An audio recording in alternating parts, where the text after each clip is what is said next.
meeting of the Ojai Planning Commission. And so we're just erasing and re-recording from this point? Correct. Okay. Planning Commission meeting for June 17th, 2020 at roughly 6 p.m. Sherry, could we have a roll call, please? Chair Quillisi. Here. Vice Chair Nolan. Here. Commissioner Lottis. Here. Commissioner Powers. Here again. Commissioner Corbin absent. Thank you. And Commissioner Powers, if you would lead us in the Pledge of Allegiance, please. Sure. Right hand over your heart. Begin. I pledge allegiance To the flag of the United States of America and to the republic for which it stands, one one nation, nation, under God, indivisible, indivisible, with liberty and justice for all. Thank you, Ray. All right, next on the agenda is public communications. I understand from staff that we have none at this point, so we'll move on to the consent item, minutes of the regular meeting of the Planning Commission from June 3rd, 2020. Any changes recommended? If not, I'd like a motion to approve. I motion to approve the Planning Commission minutes for June 3rd, 2020. Thank you. Excuse me, I second the motion. Thank you. Mhm. Any discussion? Then Sherry, could we have a roll call, please? Quillisi. Yes? Nolan. Yes. Lottis. Yes. Powers. Yes. Motion Terrific. passes. Thank you. Next is disclosure of site visits and ex parte contacts. And Ray, why don't we start with you?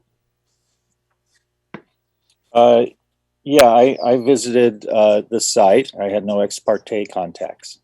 Great. Commissioner Nolan?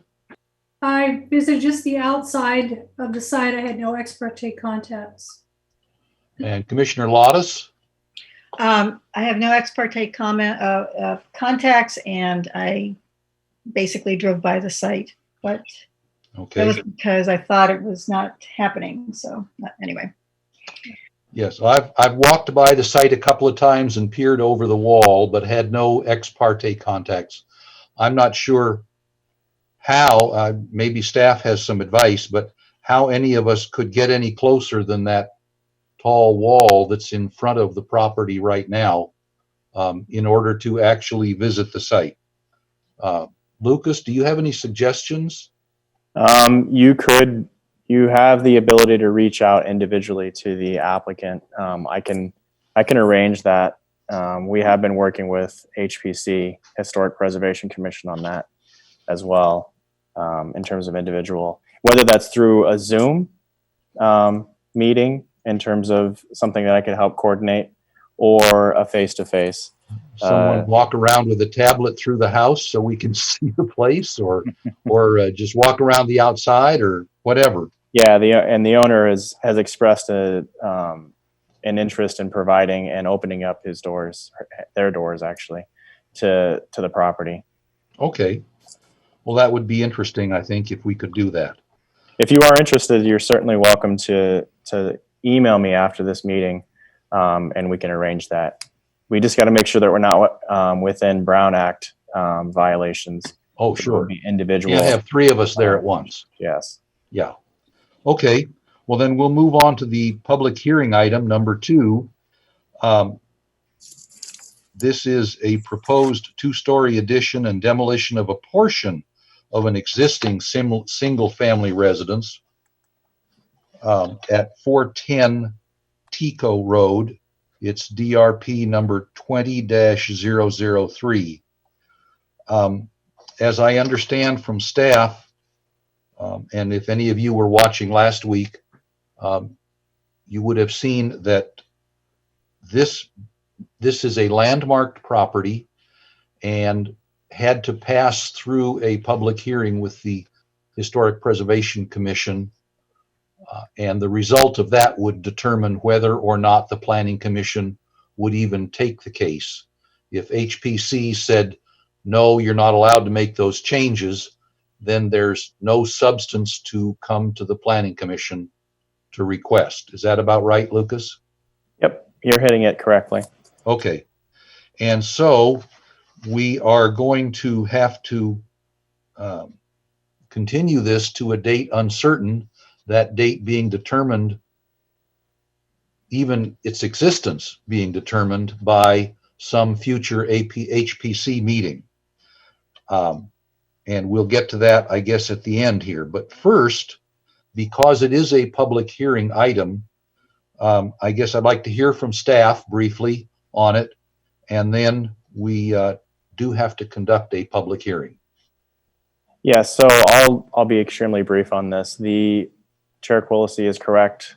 There is a point of order, as this property is a historic landmark and is historic landmark 15, requires HPC consideration prior to Planning Commission consideration. Planning Commission consideration would be for a 2-story construction. In this case, that is why it's before, or would be in the future, before the Planning Commission for discussion and deliberation and determination.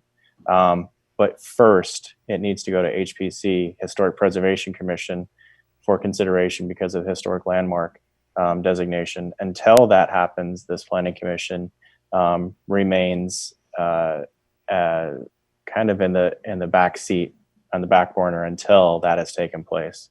So staff is recommending a continuance to a date uncertain. This is a public hearing item, so I do need to make it known that we have received within the noticing period of the Planning Commission a correspondence from the community, and I'd like to just identify who that individual was via email, and it was an email in support of the proposal by a Herb Hemming and a Ruth Hemming, and it was via email. In addition to that, as a part of the public hearing, have we opened that up at this point? No, we're still taking a staff report at this point. Okay. So that concludes my remarks and my presentation. Staff is recommending that the item be removed from future Planning Commission calendar until such time as HPC has considered the matter. Okay. Any questions for staff? Hearing none, then we will open the public hearing. And Lucas, if you would read to us the communication that we do have from the public so far.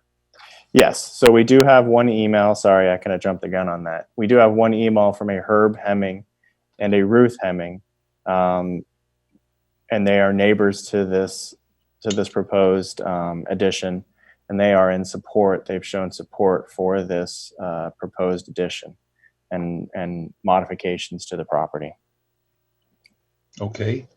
And this is the time when we should pause for 5 minutes to see if there are any other emails that might come in from the public. Yep, let's pause. I mean, 5 minutes is kind of a formality, but let's pause for at least a few minutes to see if we do get something in through email.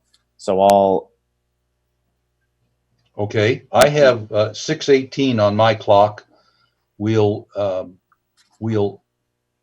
I don't know if adjourn is the right, adjourn is not the right word, I don't think. Yeah, we're not adjourning. We'll pause until 6:23 and then start up again. Okay. Okay, thank you. We can sing a camp song together. Perfect That time. would be good. You look like the most comfortable of all of us, Ray. I'm just in my backyard. Kathy's got a pretty nice backyard too. She just never sits out there. You can, Well, I do, but my computer's inside, so. But I That's have this. what I meant. I know you sit out there. yes, Yeah, we can at least see part of it through the window. Yeah.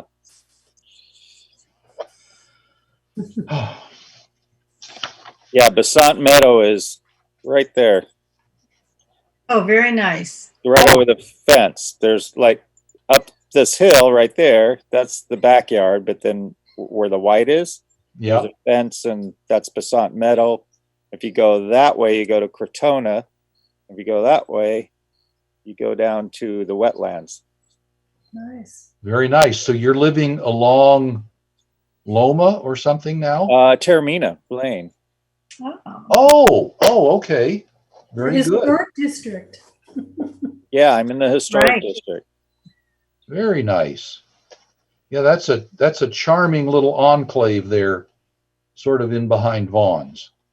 Yeah, and I'm continually surprised how many people I know that live in this circle here of the neighborhood. Yeah, Chester Jagiello is one of your neighbors at this point, I think. Yeah, all sorts of people. There's at least 8 people I've discovered walking around. Wow. It's a nice place to walk too. Yes. well, that area also has a beautiful view of the mountains too. It does, yeah. If I go on my back gate, I can, I get the whole west northeast. You look out over the top of the high school. If I go down the block, but not from where I am. You're west of the high school. I am west of the high school. Okay. Mhm. But you said, You can also get a pretty good view of the fireworks, except not this year. Well, I wish it were every year I didn't get to see them. I know. I understand that completely. Yeah, we had the great good fortune, oh gosh, many years ago now. Our daughter did a stint as an unpaid congressional intern for the summer. And we went to visit her in Washington and sat up on top of one of the dormitories at George Washington University where she was staying, and had a spectacular view of that fireworks show. Really quite impressive from there. You could see the whole mall, from the Lincoln Memorial all the way to the Capitol. Wow. It was really something to see. I love how they look. If we could make quiet ones with no smoke, I'd be really happy. Or at least have enough of a breeze that the smoke will blow away in between explosions. Yeah, something. Yeah. And no sound. It always makes me wonder how many birds have heart attacks because of the fireworks. And dogs too. I mean, Yeah. Dogs. crazy. A lot of them do. I've been in an airliner. It was either July 4th or Labor Day. Cincinnati happens to do their fireworks show on Labor Day instead, and it's really quite intriguing to see fireworks from above. Ooh. Oh yeah. With a nice background of a cloud deck. Yes. Works very well. Well, that's good. I have 23 after on my clock. I think that's our allowed 5 minutes, Lucas. Is that okay? Yeah, I think we're there in terms of giving that time frame for the opportunity for individuals to. Okay. Well, having heard one public communication in the public hearing and sensing no others, I'm going to close the public hearing again. And I would entertain a motion to continue this item to a date uncertain, depending on the outcome of the HPC meeting on this same item. I'll move that we continue. Oh gosh, what's this project called? DRP. DRP 20-003 to a date uncertain and to wait until the Historic Preservation Commission has completed their review. Very good. Do we need to include the work proposed within the drip line of the trees? Yeah, I would also include in your. Oh, I see. That's separate from the DRP. Okay. Oh, that's a tree permit. Yes. Yeah. Okay. Oh, and tree permit. Okay. Thank you, Kathy. Yes. Yeah. No problem. Please add that to the motion. All right. Do we have a second? I'll second the motion. Terrific. Any discussion? Sherry, could we have a roll call, please? Quillisi, Yes. Nolan, Yes. Lottis, Yes. Powers. Yes. Terrific. Motion passes. All right. And the next item, our discussion item, is Title 10 cleanup. I'd like to hear from staff on that. Lucas? Yeah, so we're we're undergoing Title 10 cleanup, and I think this is really kind of the errata, or the what I'm kind of coining as the low-hanging fruit. Some of that easy stuff to get us rolling and thinking about code revisions and updates. The items before you for consideration tonight as a discussion could potentially be coming back as a public hearing item, because for obvious reasons, this does have to go through Planning Commission and then City Council for consideration as an ordinance. We're talking about a multitude of small text amendments. Right, Basically. right, which is the errata. Still for consideration. And while this is quite a few pieces, they are small chunks. So I would call them small bites in terms of how each of these are proposed to be revised. Some of them are really small edits, and some of them are have some context to them as well. I would entertain any sort of questions that you have at this point. I would, and also before you ask the questions, I did notice in conversations with Chair Quillisi that there were some redundancies in this. For instance, section 10-1.04 is and 10-1.05 is for some reason regurgitated on pages 34 and 35. Right. That's not to say that they are two separate changes. They are one and the same, just being shown in redundancy. Oh, yeah.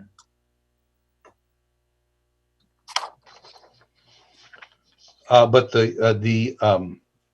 I'm sorry, I let you finish your report. So, and that concludes my report. I would say that you can expect that we are going to be doing, while this is kind of a deeper dive into some of the technical changes, not that technical, but word changes and consistency formatting currently as a part of the errata. There are additional items that I think you can expect that I have a heavier discussion as we move forward with this. As you remember, we have Title 10, the land use table that we have been working on. This hasn't been tabled. It is going to be moving forward. This felt like the low-hanging fruit to bring forward for commission to discuss at tonight's meeting. So that concludes my presentation. Okay. If anybody has any questions. Go ahead. Any questions for staff? Chair Quillisi, this is a question for staff. So, yeah, I did get a little freaked out because I started looking at the use tables and I felt like there were no changes from all the discussion we'd had. So that none of that has been changed per those several meetings that we had talking about the use tables. Is that correct? Correct. Not yet. Okay, thank you. Okay. Not yet. That is a much bigger bite than what we're talking about here. These I would consider to be nibbles. Okay, so don't freak out. Okay, thank you. Don't freak out at this point. So we have on the order of 40 different suggested changes here, the 40 different sections of the code with suggested changes. Correct. And if you could explain, Lucas, I think the goal here, we can certainly review these changes now. If you have questions, I think that'd be a good thing to do. But because this is a discussion item, we cannot formally vote to recommend any of these text amendments to the city council yet, because we have not made this a public hearing item. Right. They would be needed. These would be required to be put into an ordinance format. Mhm. Right. And then obviously noticed, a public hearing notice would be required. Which could happen as quickly, I suppose, as the next planning commission meeting, but certainly not before that. The other thing that I would want to say, and as Lucas said, there are a number of other items that are more substantive, if you will, rather than minor corrections to the text of the code. At the same time, what you see before you, which is 40 or 50 different sections with suggested changes, this is perhaps a quarter of the sections where there are suggested changes. So there's quite a bit more to come. And Commissioner Lottis, you mentioned the land use tables. What we have done so far in that review is to look at the tables themselves and consider the possibility of consolidating 3 different land use tables into one. If that is something that we want to suggest to the city council, I think we do, then it's going to take some rewriting of the text sections around those 3 tables as well. And we have not come to that yet. This is just the easy stuff. Yeah, but just to remind everyone, I want to say it was back in February or maybe the end of January that we did. I want to say we took at least 1 or 2 looks at that revised use chart, which I did not revise that. I believe Chair Quillisi, you had spent a bulk of the time merging those three tables into one. And provided for your review, yes, sir. Right. So do any of these sections here bring up questions that you want to raise with staff now? Are there any reasons to recommend or not to recommend these changes be scheduled in a public hearing, at which time we could decide individually or in bulk whether or not to recommend these changes to the city council? By the way, I meant in a conversation on other topics, I spoke with Council Member Wyrick, and he seemed in favor of getting text amendments like this in small doses, so that if there were, say, 200 places in Title 10 where we might recommend changes, they'd rather not get 200 all at once. They'd like to get them in small batches like this. So what's the pleasure of the commission at this point? Should we go ahead, discuss the substance of this item 3, the individual pieces? Would you like to discuss whether or not to schedule a public hearing on them? I think Commissioner Vice Chair Nolan Nolan has a question. question. Yes, please. Yeah. So, I mean, just starting like on sheet 1, I mean, I'm wondering, and I know we've done this when we've had to review other documents, or we just kind of went page by page. If there's a question, if we need to discuss something, great. We need to skip, but we could move through in that fashion. It has been effective in the past. Okay. So I would like to do that as well. Yeah. And then I had a comment on the first page. So, but I'll wait until All right. on how we want to move forward. All right. Well, if there are no additional questions for staff at this point, then we will move to deliberation by the commission. And that's a good idea. Let's just go through page by page. It's about 40 pages. The first one is section 10-1.04. Go ahead, Commissioner Okay. Nolan. So I realize, there's a strikeout for redevelopment because redevelopment no longer exists. And I'm wondering on section A, the first paragraph on the last line, or the second to the last line, it reads, plans for future growth, development, and beautification of the city and or the redevelopment project area. It's not capitalized redevelopment, so I'm not sure if they're meaning, it's new development or if it's in context and related to redevelopment with a capital R. Does that need to? I think that's an excellent question. There is, if you go to the back of your binder and look at the land use map, there is a notation there of original redevelopment area. Okay. Which is more or less right around city center, but bigger, includes much of VMU and even some residential property north of the VMU. Mhm. I see it. Yeah. But both the land use map and the zoning map are being updated by staff now. So I'm not sure what's going to come out, whether there will still be any mention in either case of a redevelopment area. Okay. I don't know what's your opinion on that, Lucas? The idea is that would be dissolved as well. Okay, then Commissioner Nolan, you'd recommend That we strike. Just put a period after city and strike the balance. Let me just look at that again. I would think so. Okay. How do the rest of you feel about this? I support that. Okay. And I would too. I thank you for catching that. Sure. All right. There's a change. Any other changes to 10-1.04?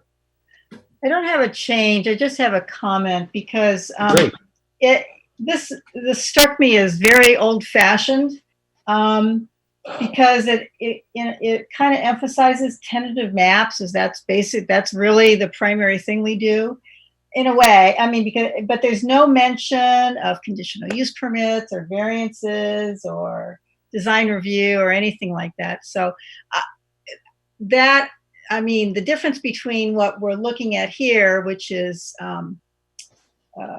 as Lucas has said, errata, and then, but kind of updating this to be much more reflective of what the commission actually looks at in kind of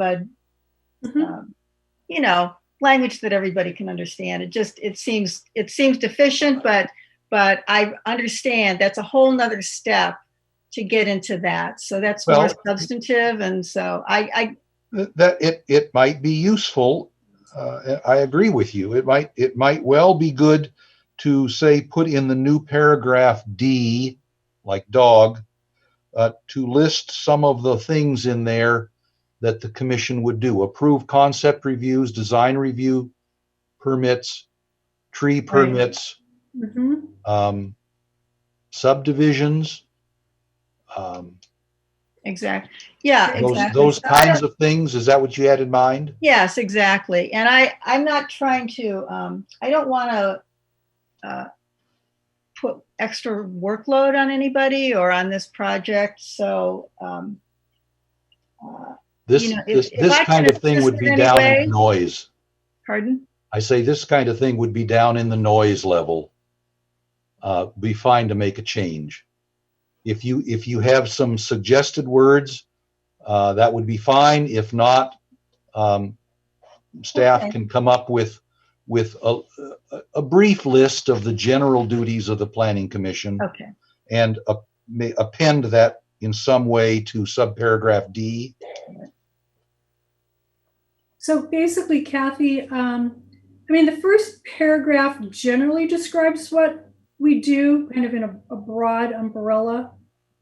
Yeah, I think what you're asking for is something a little more definitive.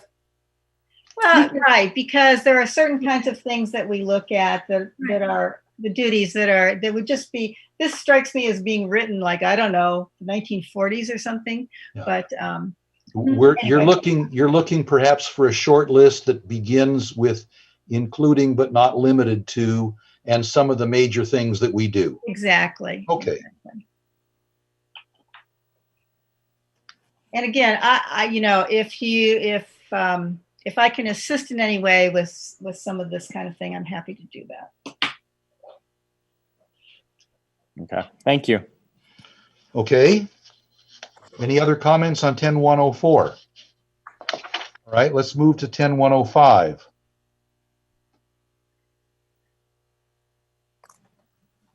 It says we don't incur any expense for preparation of maps. I know. I That's just a like, staff oh my, duty. Because we didn't what even, was the genesis of this? I can't even imagine. But Yeah.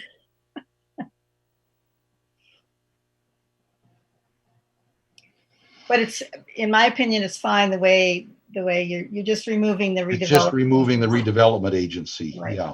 right. Okay. Well, let's try 10-2.105. There's a small clarification on that first page, page 3 of 54.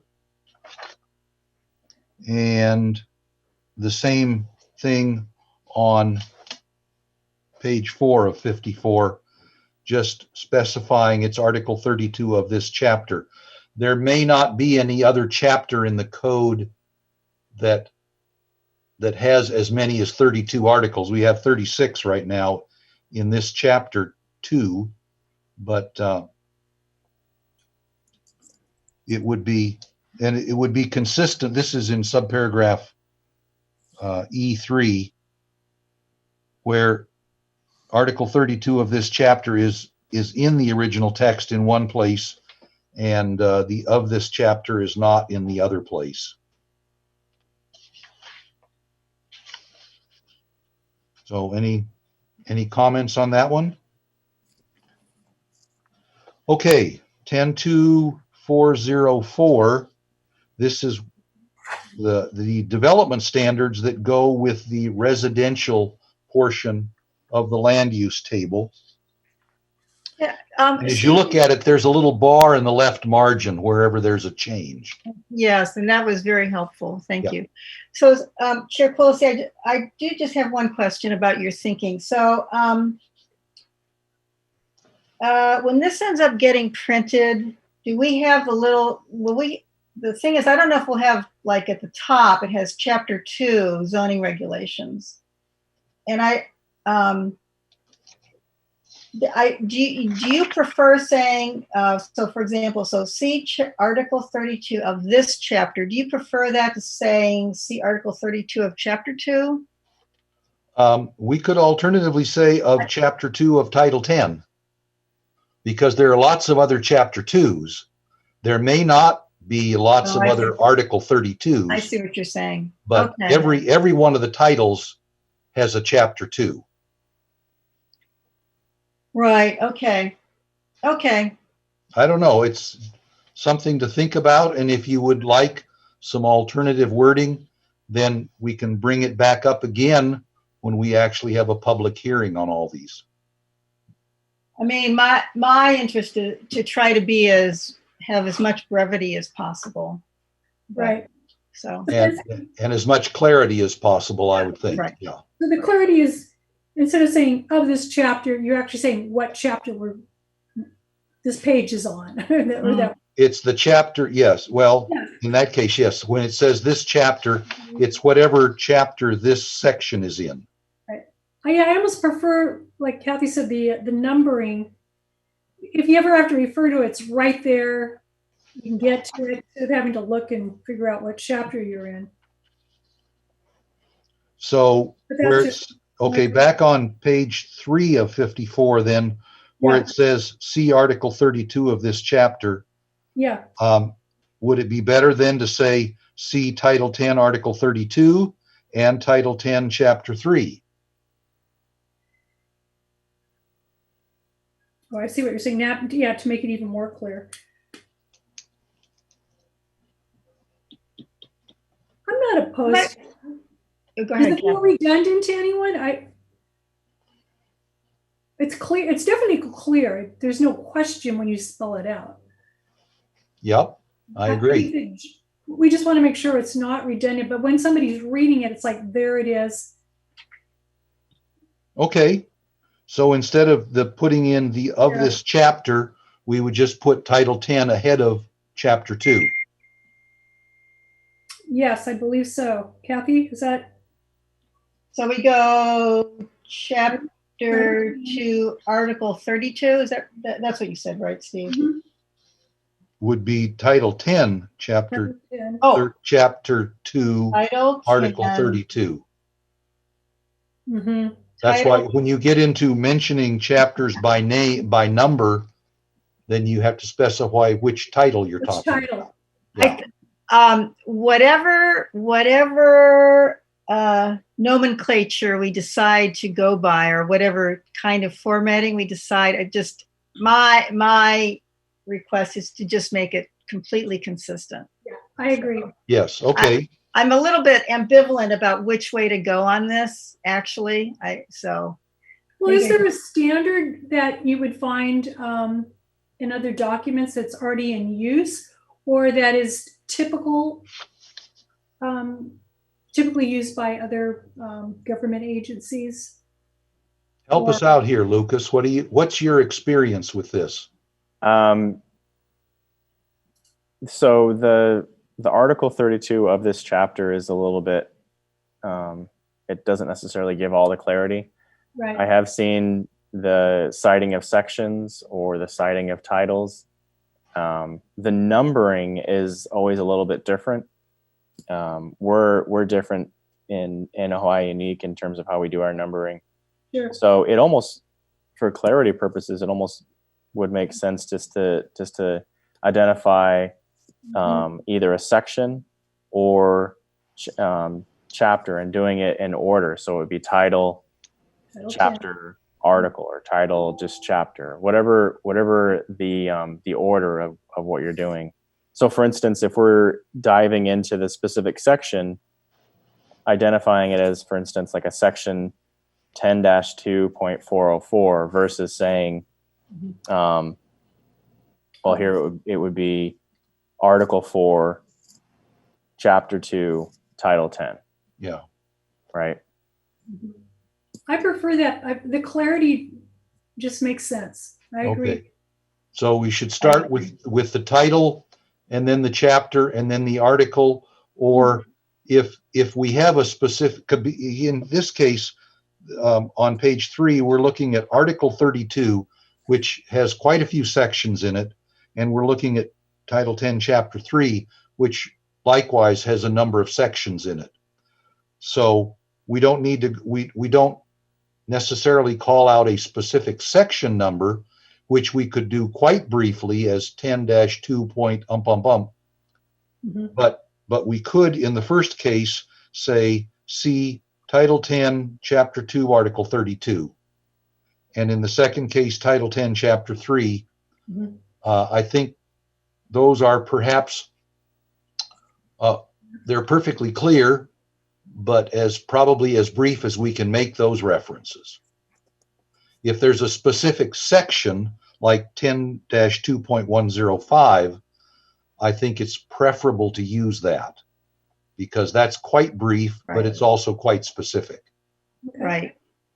Yeah, if possible, use the sections. That's always very clear to me. But right. And perhaps one could make these two references in subparagraph E1 more specific by going to individual sections, but it may be that there are multiple sections that are involved. Right. So how about we just say, when we see things like Article 32, that we just say Title 10, Chapter 2, Article 32, and leave it at that. Okay. That be okay? Yeah.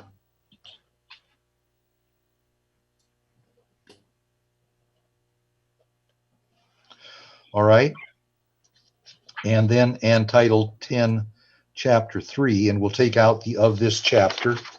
And then on page 4, we would do the same thing again. One place where the of this chapter was inserted, and one where it's in the original text, and we'll change both of those to Title 10, Chapter 2. Okay.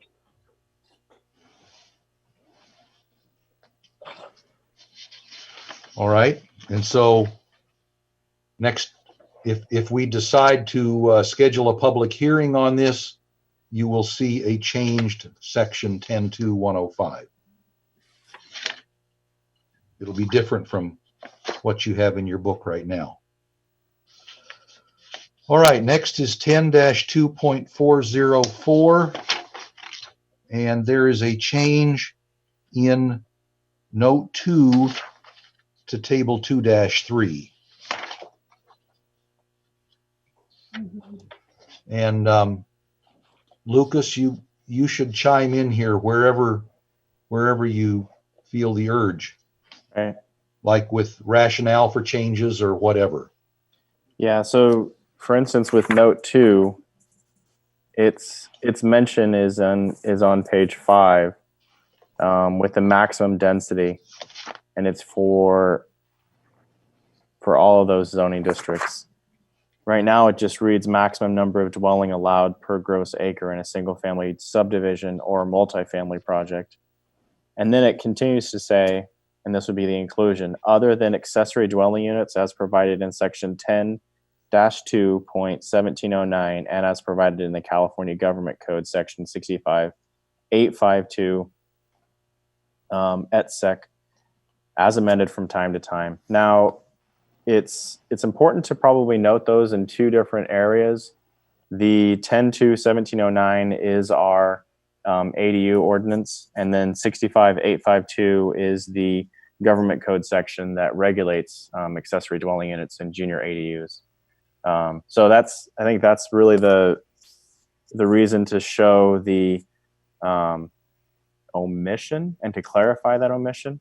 Or put in the addition, because this change to the state law has taken place since the ordinance 840 in 2014 was approved by the city council. So this is simply an update to go to match state law. Correct. Any questions there? In fact, Lucas, why don't you take us through these? You've got all of the material right in front of you. I do. Yeah. So does anybody have any questions about this one specifically? No. Page 6. Yep. Of Page page 6. 6. Okay. No. I'm good. Okay. All right. Powers, Commissioner Powers? No? Okay. Moving on to page 7, which is section 10-2.405. Here on page 7, you're looking at some fairly minor changes, consistency, if you will, throughout. I think you're going to see this throughout a lot of these erratas, where you're looking at a degrees feet being added. The same thing is carried over on the next page as well. Fairly simple and minor. Yeah, I mean, I just have questions, but they're really more substantive. I think the what you're proposing is fine. I just am I allowed to ask questions that are substantive? Of course, sure. Why do you think we have a definition of northerly lot line? I mean, Where are we at on that? Under A. Yes, A2. I've just never seen anything like that, but and I mean, usually I have never had any nor run into any situation where there's been a question about which is the northerly property line. Anyway, I was amused about that, but it's not hurting anything to be in there. So no, I think Kathy, it's because we have a lot of oddly shaped and not compass-oriented parcels in the city. Right. Particularly on the west side, half of the Arbolada, very irregular lots, and the streets don't run north and south or east and west. Right. I'm guessing that's why it was done that way. Yeah. I just was somewhat amused by it because I've never encountered. So let's see, Under the exemptions for building, so the exemptions are saying for any of these exemptions, you can exceed the stated building height in any particular zone, correct? For the height limitations of subsection B, right? So then height limitations is, there's a description above that. You can exceed. Well, it just, I have to say that number 5 just bothers me a little bit. But again, that is substantive. That's a policy discuss. That would merit a policy discussion and looking at examples and so forth. And I can see that we're not getting into that kind of thing at this point. So, Well, the first pass through all of these sections was to pick up typos, bad references, grammatical errors, and those kinds of things. right. But I think it's worth doing as we go. I don't know right offhand. So 10.2.405. I don't see it in the hold for review spreadsheet, Lucas. yeah, I know we haven't talked about that, about Right. this one either. But I mean, think it doesn't seem to have any limitations. If your shadow doesn't cast a shadow on any kind of other structure, I mean, I read this quickly. It's like, go ahead, go right ahead, exceed the building height limit. Well, 5 says, as long as you are not exceeding the boundaries of any existing property, not Right. exceeding the shadow of any existing property. Right. But it seems pretty liberal, if you ask me. I mean, there's like no limit. If your shadow, if you don't cast a shadow on anything, listed here, it's like kind of like, Go for it. Yeah. whatever. The most wide open is if you have a northerly lot line and an empty lot on the other side of it, because then you can pretty much do what you want because you're not shading anyone. But there aren't that many lots. There aren't that many empty lots in the city. Right. I know there's 2 or 3 along Daly, and there's probably some others in that general area, but not very many. So I think so that we could get down a rabbit hole on this, but I think Which I'm not suggesting. let me look into that a little bit here. I'm just these are things we might want to flag at some, to come back to at some point. Okay. Do you know that? And also, I couldn't. So number 6, any single story residential building whose base elevation is less than 15 feet, they have no height limit? I don't get that.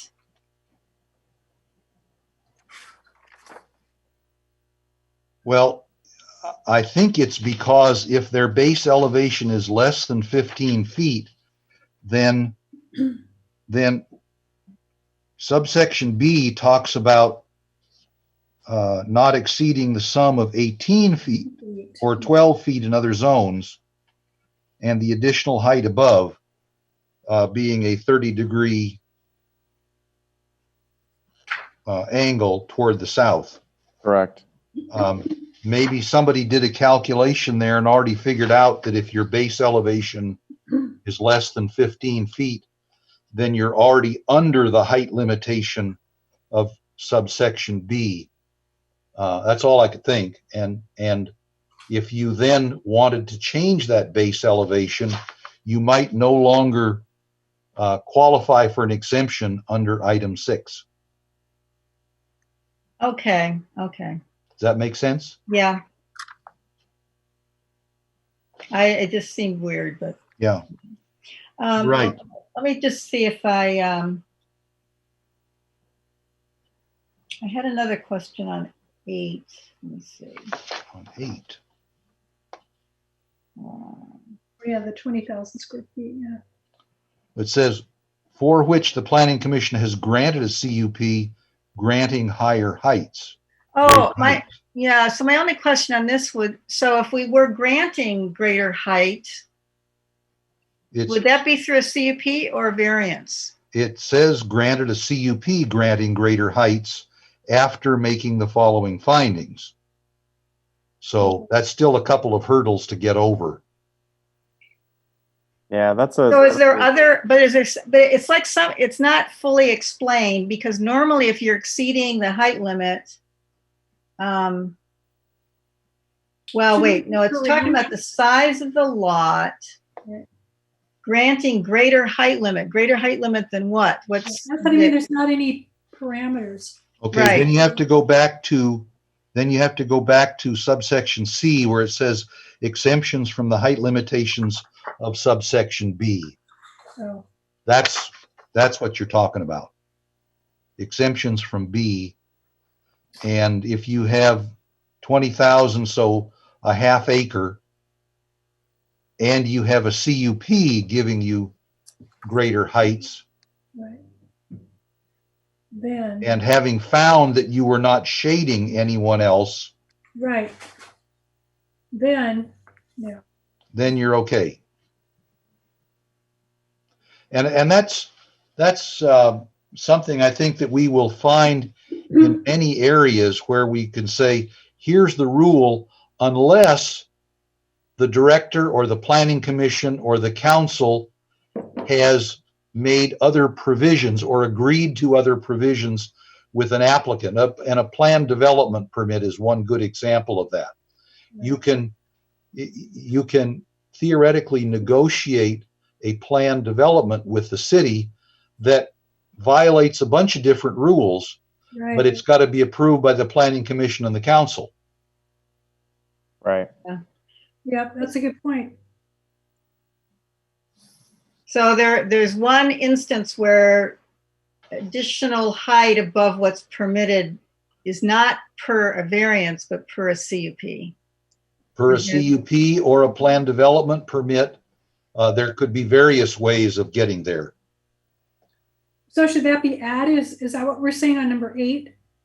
I mean, it does say CUP, but are we saying in addition to that we may want to add planned development? I wonder, Lucas, who is it that negotiates? I guess it's city staff, but who approves planned development permits? That's the planning commission and then ultimately the council. Correct. I don't think we can do it by ourselves, right? No, it's a 2-step process. We're- Yeah. or- So it would be planning commission on recommendation to city council. Mhm.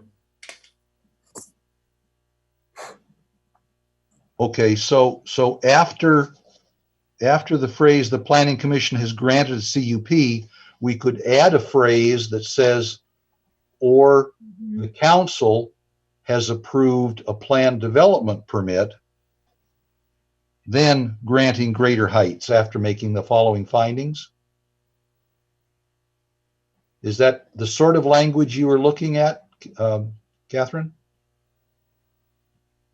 And there may be other examples of that too. I don't know. Well, Probably- maybe there's language there might be sufficient, hopefully there would be language actually in the planned development sections on Height. height, because Or maybe more this is- descriptive. this is just a weird thing in here. Who would ever even know it was here? It was probably done, like you said, for some specific, Project. I don't know, project, but Yeah, it was done 6 years ago and amended last year, but it's not clear where it was amended. Probably not in that provision. yeah. Actually, my main question was, I was very surprised to see that a CUP could grant a height exception rather than a variance. That was my main point. Ah, okay. I agree with But if you it there. was if this was recently looked at by council and They have to check modified in ordinance some 900 way. C. Yeah. it's not something that's been sitting there out of sight, out of mind for years and years and years. So Yeah, it's Right. recent. I just don't know what revisions they made Right. almost a year ago. okay, well, Well, let's look into that one, Lucas, Okay. and see if it's appropriate to add some other examples of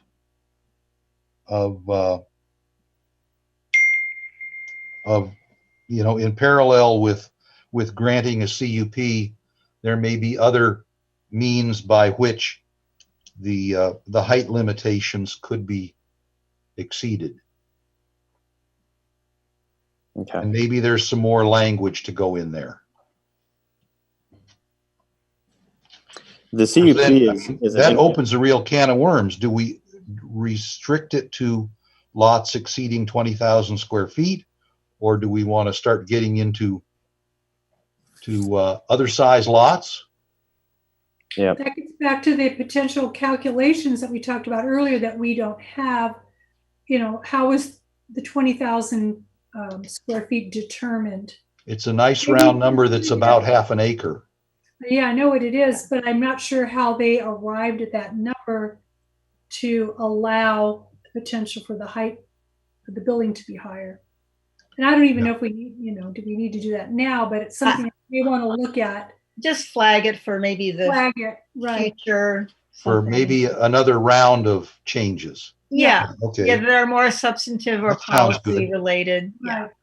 And I think probably we'll find in various places that numbers like 10,000 or 20,000 square feet were selected to allow quarter acre or half acre Right. parcels without trying to get into non-round numbers that the ordinary citizen would not make much sense of. Mhm. Didn't we? Okay, so if the animal keeping ordinance that we reviewed, didn't we come up with an average size of property size for the entire city? I thought that there was some survey that the staff did that showed how many parcels of certain sizes were in the city. I'm not near my computer to do a real quick search here, but I'll look into that because there could be something to be said about 20,000 square feet. Maybe that's close to the average size. Mm-hmm.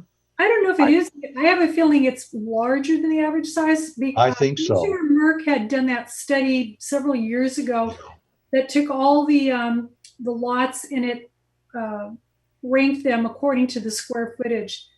And there's a good handful that are under 10,000. I mean, it'd be good to revisit that and look at it. But I doubt, I'm guessing, or maybe I'm wrong. I'll take that back. No, in Redondo Beach, where we once lived, the standard lot size was 50 by 150 or 7,500. Mm-hmm. And I wouldn't be surprised if that was the most common lot size in the city by parcel count. Right, because that could bring the average way down. Yeah. Larger parcels that may throw that off. But if you look at the kind of the more developed area, like downtown, there's kind of consistency in lot size. Whereas, if you get up, Persimmon Hill, et cetera, you're going to start running into larger lots. Yeah. Arbolata is usually an acre. Yeah, the Arbolata. Yeah. Right. Yeah, absolutely. But you can run up and down Drown and Fulton and Park, and you're going to find the majority of the lots are going to be 7,500, I think. Yeah. But I know that document exists, so I'm sure Sherry or somebody on the staff will I'm sure Sherry could find that again. We've used it a couple times over the last, 5 years, maybe even longer. Mm-hmm. But I know Commissioner Merck was the one who actually put that together for the Planning Commission in the past. Terrific. Good reference. Okay. Shall we move on to 10.2.502, Lucas? Yeah, let's move on. Unless there's more questions. Page 9. Yeah. Let's go to page 9. So 10.2.502, purposes of commercial and manufacturing zoning districts. So page 9 really has a spelling error. Yep. Moving on to 10. Yes. Just have one. So we went. Kathy's got a question. Oh, go ahead. Yeah, I promise I won't be bringing up something for every page. I promise. I would suggest, actually, this section is talking about the purpose of commercial and manufacturing zoning districts. And yet in every single one, we have maximum floor area, which is a development standard. And really, when you're talking about purposes of districts, that's usually in text, which is what most of this is. But the development standards should really not go here. They should be in the development standards. And it's just. And I think there are. I think if you find 10-2.503, you will find, and we Right. don't have it in the packet tonight. I just That's don't where think. the development standards that go with the table in 502 actually are. And that's, Right, but it causes point. it potentially causes confusion because you forget you change one, you forget it's in this obtuse place. This is a place for talking about the purpose of a zone to have the FARs or lot coverage. It just Right, that should be it in the doesn't go development there. standards, and I'm sure it is. I'm sure that those things are in 503, which would mean they're already stated in an appropriate place in the code. Right. So they could be taken out of this place. That's what I'm Yeah. wondering. Okay. How do you feel about that? Ray is not nodding or shaking his head, but yes, okay. We'll do that. So I'm seeing that throughout each of the Mm-hmm. zoning districts that have been listed. I see it. Yeah. Wow. Talking about lot coverage as well as FAR. Yeah. Okay.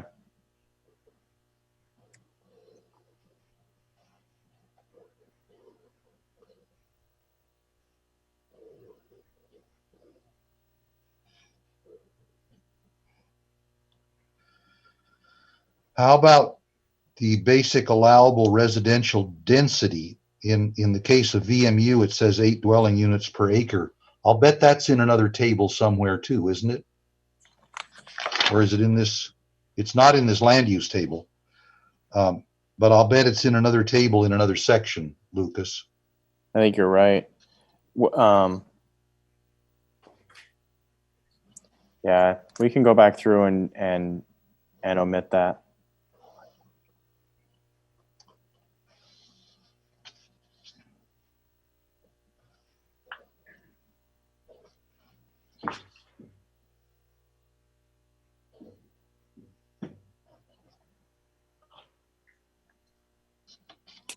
That's a good catch, Catherine. I like that.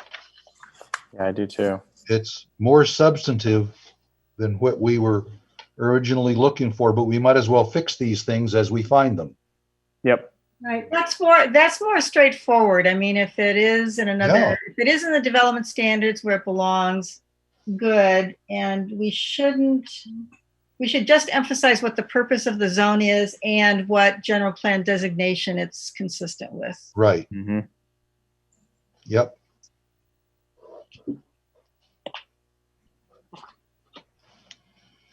Okay. All right, going to the next page. So on here we have identified, and this will be going through the next couple pages, Mm-hmm. the notes that are provided on page 14, for whatever reason, were not included in this table, in table 2-4. Yeah, 2, 4, and 6 were not there. Mm-hmm. So we took a hard look at what the note itself was describing through 2, I think it was 2, 4, and 6. Mm-hmm. And then looked at how that would be applied to this table. So here, for instance, with note 2 reads, permitted uses in commercial zoning districts may require a design review permit. Well, as we just talked about, Article 20 would be revised to say Title Right. 10, Chapter 2, Article 20.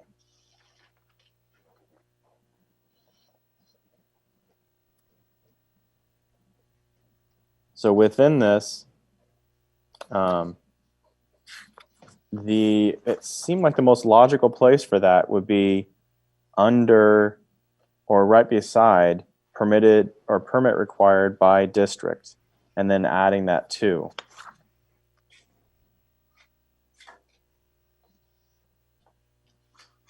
So if I read it again and looking at its proposed location, permitted uses in commercial zoning districts may require a design review permit.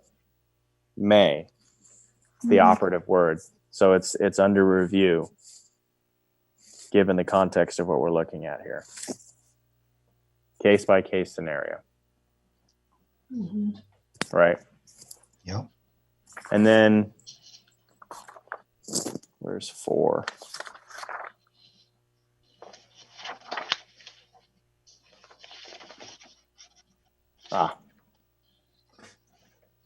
So 4, but I'm not seeing a change here. Yeah, I'm not either. No, 4 is in the table. I know when we talked about this, Lucas, we didn't initially find a reference to note 4, but there is one. And it's the automated teller machine. Let me just read that one just for. So note 4 reads, allowed in conjunction with another commercial use. So that seems to make sense. An automated teller machine, that's a permitted use, allowed in conjunction with a grocery store or a convenience store, something along those lines as a permitted use. Actually, I had a question when I was looking at that, because my question was, is that a standalone automated teller machine? But that answers the question. So, yep. Good. And I'm looking and can't find there it is. Automated teller machine is on page 13. 13 of 54, yes. Right. And there's the note 4.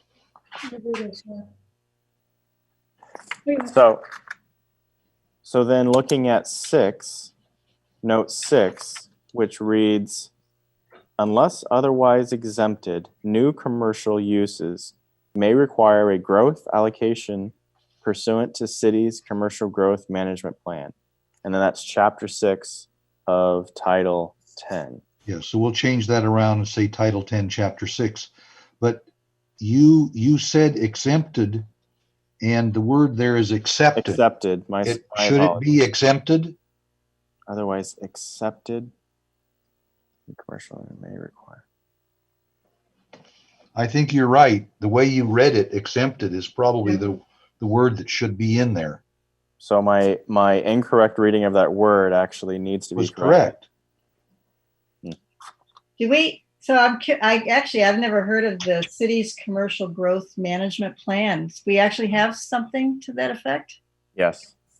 Yeah, and actually it just went to city council at their last regular meeting on consent. So we have an annual report that we provide, and it identifies the growth allocation pool that we currently have in place. Accessory dwelling units are exempted from it, so we don't get to count those. But we always provide the numbers of accessory dwelling units that we've permitted over the past year. And it's calendar year, so it's January through the 1st of January through the end of December. So it includes more than just commercial development. It is. It's a growth. It's a commercial development plan. Yes, it's commercial growth management, right? Commercial growth management. Commercial and residential. Residential has been merged. At one point, residential was single family and multifamily, but since then it has been merged together as one. So 2 separate plans, or one just growth management plan? Or growth management plan. Separate and residential? Correct. So it's two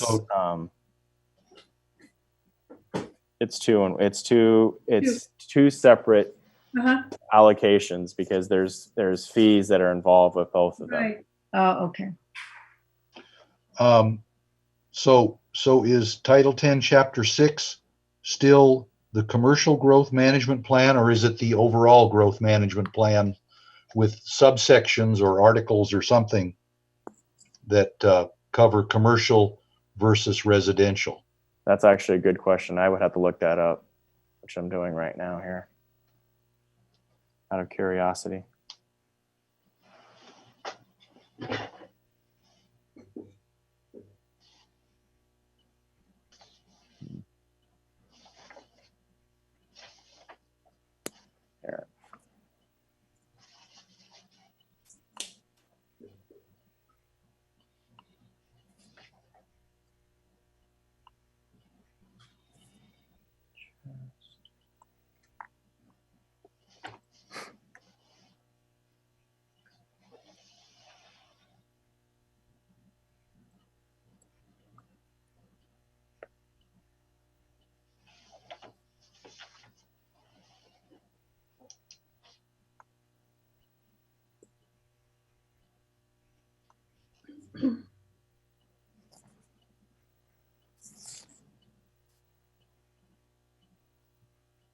Okay.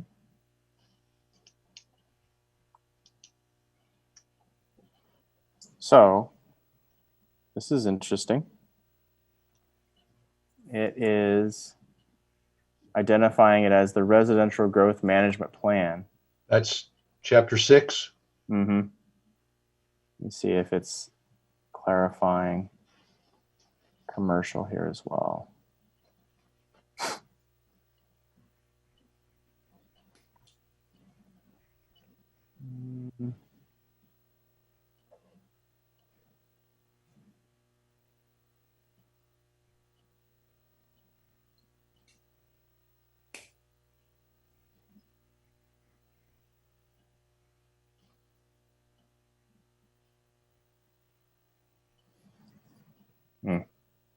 That only seems to be residential. Let's see here. Where is our commercial? So the commercial growth management plan is under chapter 11, So not chapter. we should change that note 6 to say title 10, chapter 11. Yeah, chapter 11. So it'd be title 6. Well, title 10, chapter 6. Isn't that the order we're going in? Well, you said chapter 6 was the residential growth management plan. That's correct. Chapter 11. So it would be title 10, And chapter 11. Right. Yeah. Okay. Great catches. Thank you. Yeah, that is a good catch. Interesting. So, with that, what we have looked at is including it within the heading that states land use, and there's already the note 1 and 5, and including this as note 6. By doing that, you're including all of the uses that are listed here, and not excluding. Mm-hmm.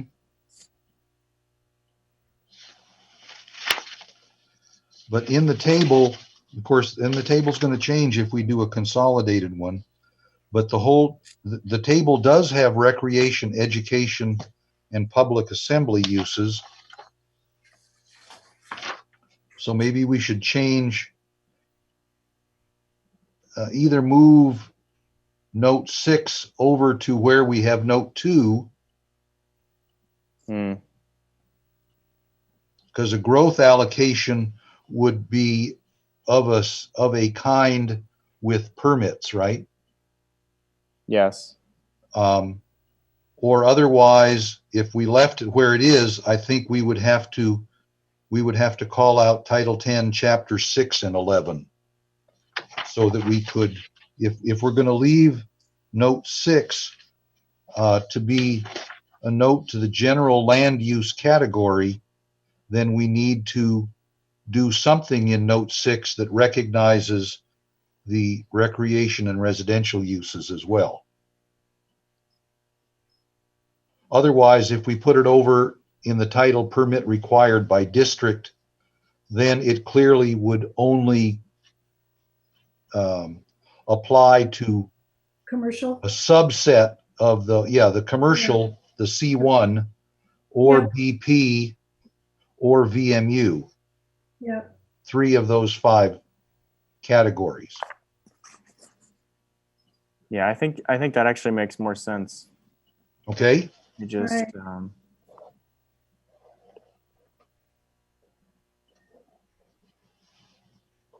So basically we're breaking it out into commercial and residential. Essentially. Even granting that some of the zoning districts Mhm. in this table do have recreational or residential uses, at least that note then would make it clear it applies to the commercial uses.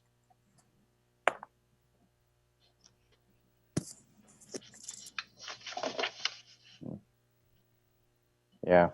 Yeah. Okay. That sounds good. Yeah.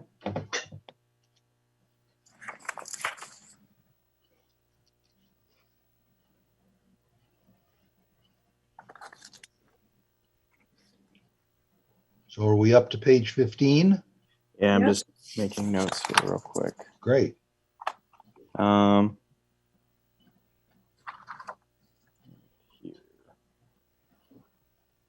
right. Moving on to page 15. 15 reads section 10-2.807 solid waste recyclable materials and storage. Here, this is a clarification and correction to the California Solid Waste Reuse and Recycling Access Act of not 1999, but 1991. And it's a part of the Public Resources Code. And then the sections there are correct. And then we're also looking at revisions to percentages and the foot note as well. Mhm. Any other questions regarding this particular section? Well, just one quick question. Do you think that we will run into something like this? The code, the state code sections are probably not going to change, but they could. I mean, it just is a little harder when we reference state code sections because they change, and then we don't have any real good mechanism to follow up and change back. We could add the phrase as amended or as amended from time to time. State code. Yeah. Okay. Yep. That'd be good. Actually, I think that's something that I think it's earlier in there, or Yep. I saw it. I did see that somewhere. Now, do you prefer as amended or as amended from time to time? I don't know that there's really much of a difference, but I think if we do it, it probably needs to be consistent throughout. Whatever you think. Well, you've looked at other planning documents. Do you detect a pattern there? I think consistency is the key there. I think you could use either one. Mm-hmm. Well, as amended, I'm sorry, from time to time is probably unnecessary as long as you have as amended. Yeah. Yeah. So I think as amended is fine. Great. All right. And so we'll look at putting that in wherever something in the state code is cited. We'll add the phrase comma as amended, because it applies even if it has never been amended. Correct. So moving on to page 16, we're looking at section 10-2.808, undergrounding of utilities. Subsection A reads all existing and proposed on-site utility facilities, including cable television, electric, and then we've added natural gas, and then and communication lines. So on-site utility facilities, cable television, electric, natural gas, telecommunication lines. Because there's also water and sewer, which are not covered here. Right. And the water lines are always going to be underground. The sewer lines may not exist depending where you are in the city. Mm-hmm. I would say this, including, I've gotten confirmation from the city attorney that including, typically you say including but not limited to, including includes that. There's been recent case law that has proven that point. So these are really as examples and could include other utilities that aren't necessarily mentioned here. So, but not limited to is an unnecessary phrase. Correct. Okay. And I'm 'Cause assuming, I've seen that in other places. sorry, assuming you just added the natural gas because it's so a common utility. Right. Yeah. Seems appropriate reason it in the doesn't context of this. Yeah. Although water and sewer are also Common. ubiquitous local utilities. Yeah. But once again, implied that others are included. But think about cable television, electric, and then telecommunication lines. Those aren't necessarily always Right. undergrounded. Undergrounded. Yeah. Right. Yeah. And water and sewer are always underground. Yeah. Okay. Got it.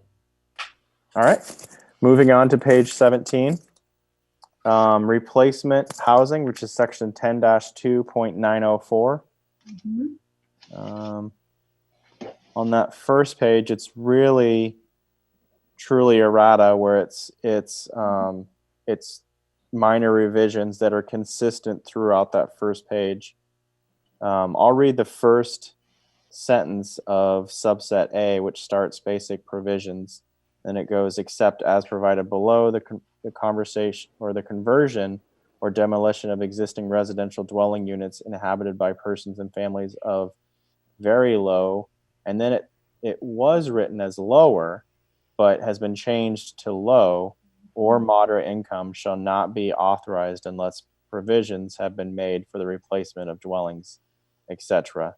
So the change so you have very low, and then you have not necessarily lower, but low, and then moderate. So you have the categories being identified here. Now, I will have to admit that if all goes as planned with the housing element as we move forward through the methodology through SCAG, this could end up getting revised again, but it is not official yet. So it's not worth making those revisions until we have official word in terms of the reclassifications.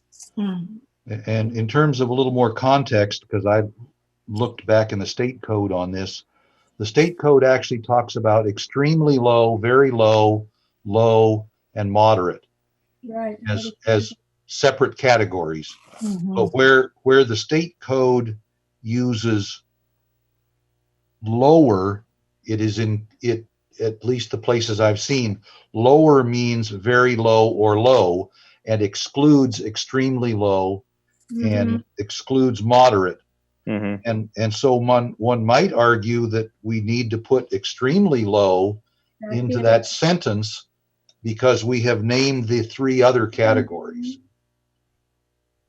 I would be agreeable. I would be agreeable to that at this point. Yes. I would too. But having lower is a bit redundant because it includes very low. Right.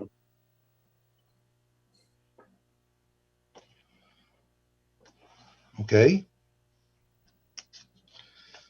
And I see the same change in item B. Right. Second line. And under item B, there's just one, that first sentence, it says, so it's titled Affordable Occupancy. There's just one word I think you might strike. The replacement housing obligations under this section, I think you just want to say shall correspond. There's an You're and. right. Yep. Yep. Good catch.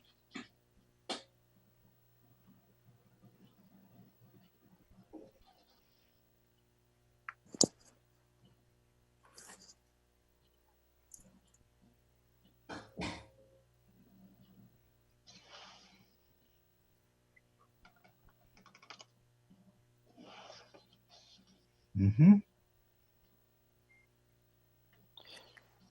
And within that same paragraph with this subset B, subsection B, there is that additional clarification for section 10-2.3602, and then that is L1. Oh, It looks like it's Looks like 1-1. yeah. yeah. I think Just because the of the issue font. there is, The font yeah, will do that. but it is lowercase l and then the number 1. Mhm. We could change the whole code to Comic Sans or something like that. Would that fix that, I wonder? I think the lowercase l and the number 1, there are some fonts where they look more different than they do here. Yeah. Right. There's also at the in that same section B, let's see, the second to the last line of section B, where we need to add extremely low back in. Right. Got it. Yep. Yeah. Right.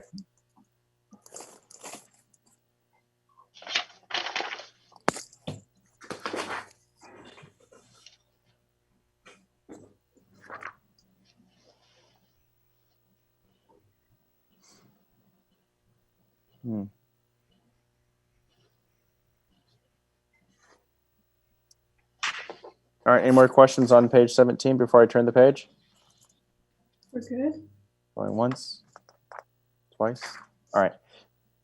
Page 18, the only change that we're showing here actually is not a change in phrases or wording or language. It is simply adding some distance between the asterisk that you see there and then the wording that comes after it. Okay, so the spacing. It's the Mhm. spacing and the indent. Yeah, looks like. So Yep. yeah.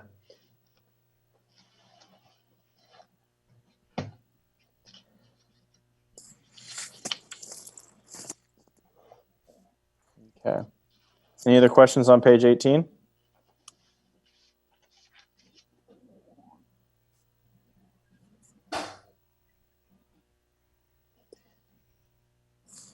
All right, moving on to section 10-2.906, residential development capacity. Here it's production alternatives, and it's striking out wording. Let's just read the wording here. Production alternatives.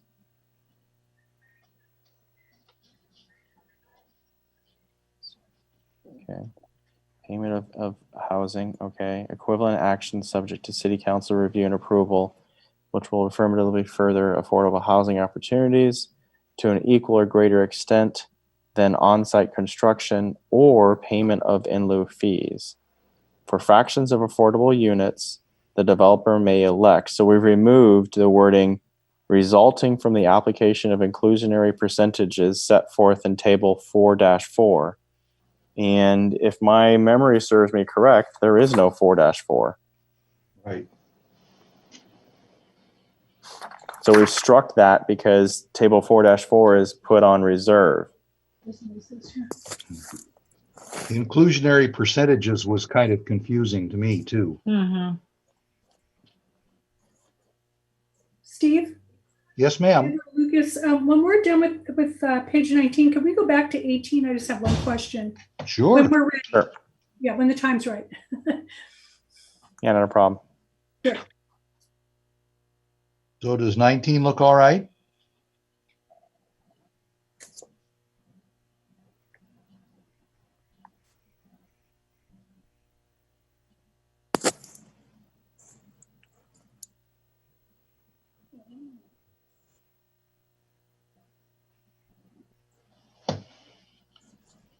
Yeah, okay. Not hearing any objections. Let's move back to page 18. Yeah, so basically, under the last errata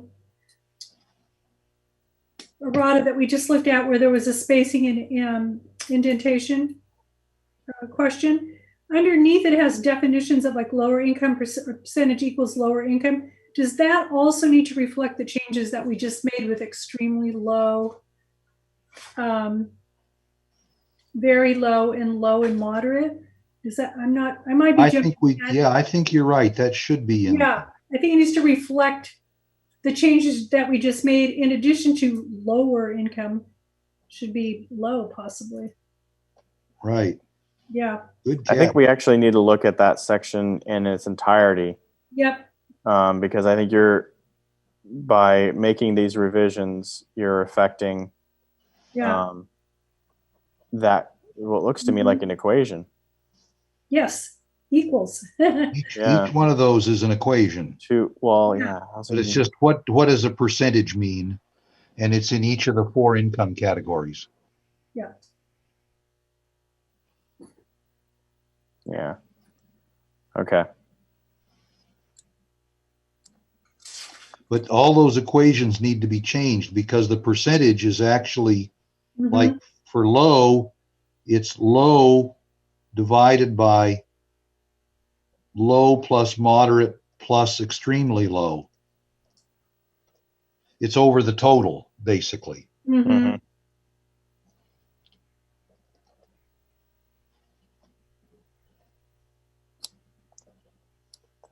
Very good. That's why it's always helpful to have a few more extra sets of eyes on this stuff. Yeah, we might even find more our next time around. Who knows? But I was telling Lucas, I in 1985, I think it was, I spent all day with 300 briefing charts talking to 500 people at Fort Monmouth. And I could go back today and find at least 100 errors in those 300 charts. yeah. In spite of the fact that we'd been over them for 3 months before I briefed. Yeah, I can imagine.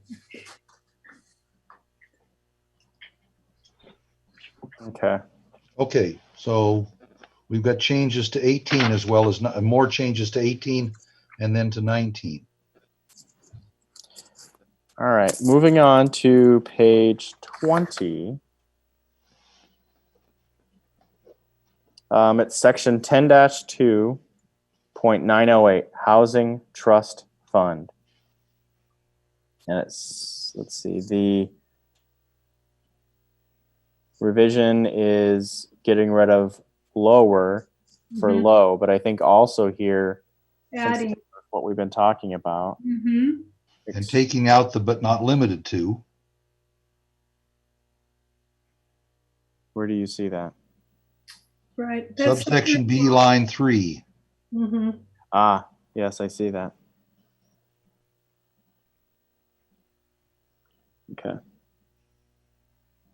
So we're saying to strike but not limited to? That's what Lucas was saying, is that the phrase but not limited to is not necessary. Right. Okay. According to the city attorney. Okay.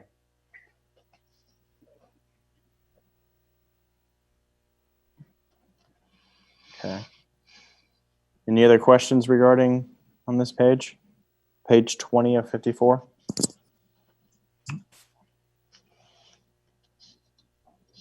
I'm okay. Okay. Moving on to page 21, section 10-2.910, reasonable accommodations. So here we're actually subsection B, affordable housing. The Fair Employment and Housing Act, which then is we've provided here the government code section, which is then prohibiting discrimination of all aspects of housing, etc. That's just a reference to what the Fair Employment and Housing Act is referring to through our California government code. The second revision is really kind of a what's the word I'm looking for? That's true errata. I guess true errata. There you go. Affordable housing agreement capitalized, because it is really a title. Yeah, it's a special term for the code. Yep. Within the code. So And then- wherever it would occur, if you see affordable housing agreement not capitalized, it should be changed to be capitalized. Yes, because I believe that's a consistent phrase that we're using in terms of capitalizing throughout this document. Right. The last one on this page is including the word of under subsection C2, which starts general provisions, a fee for the cost of processing adaptive retrofit permits, etc. That's just a Yeah, clarification. A missing word, right. Just a missing word there. Mhm. I think that does it for that page. Any questions on 21, page 21?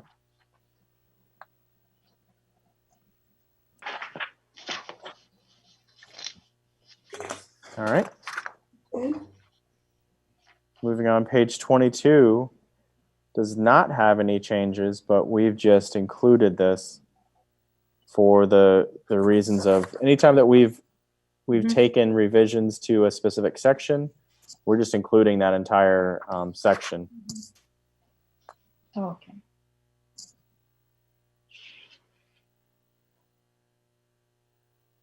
All right, moving on to page 23 of 54, section 10-2.1105, Hillside Project Development Standards. In this, there are no changes on page 23 of 54, at least proposed. I'll give you a minute to look it over if you'd like.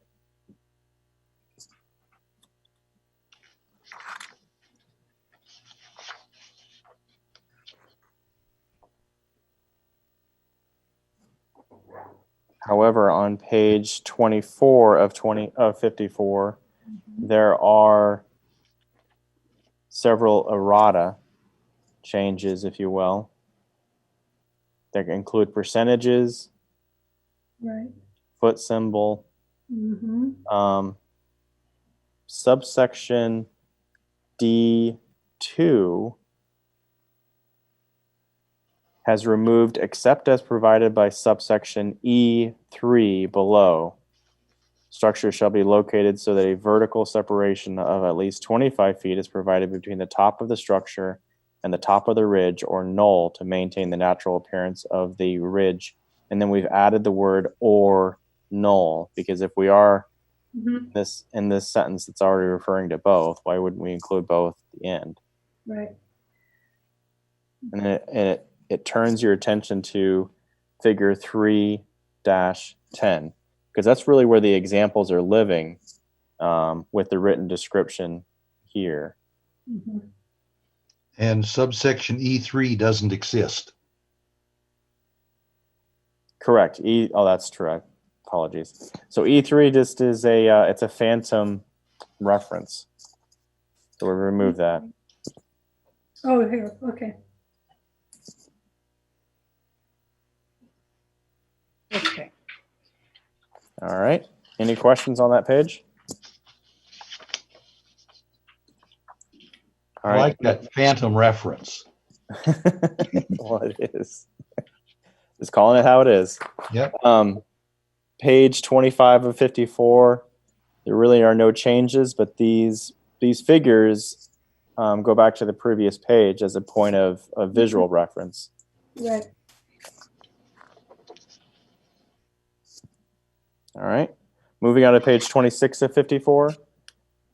Section 10-2.1211, Certificate of Completion. So here, the only change that I'm seeing on this page is for section, it's actually subsection A5, Irrigation Audit Report, and then it says see section 10-2.1224. It's just an incorrect reference to a section in the code. We've clarified that. And a lot of this could just be typos from years past. And Mhm. Yep. Mm-hmm. All right. Moving on to page 27 of 54. Section 10-2.1221, stormwater management and rainwater retention. So the one change on that page is subsection B, which reads project applicants shall refer to the city or to the Los Angeles Regional Water Quality Control Board, or the RWQCB-LA, for information on any applicable stormwater technical requirements. And that is the regional board that we refer to. We don't have one for Ventura County. We're part of the Los Angeles region. Correct. Yeah.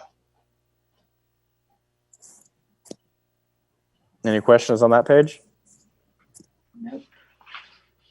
I got kind of involved with this because I'm on the sanitary district board, and the stormwater, storm drains are the responsibility of the city, whereas the sanitary sewers, which run parallel to them in many cases, are the district's responsibility.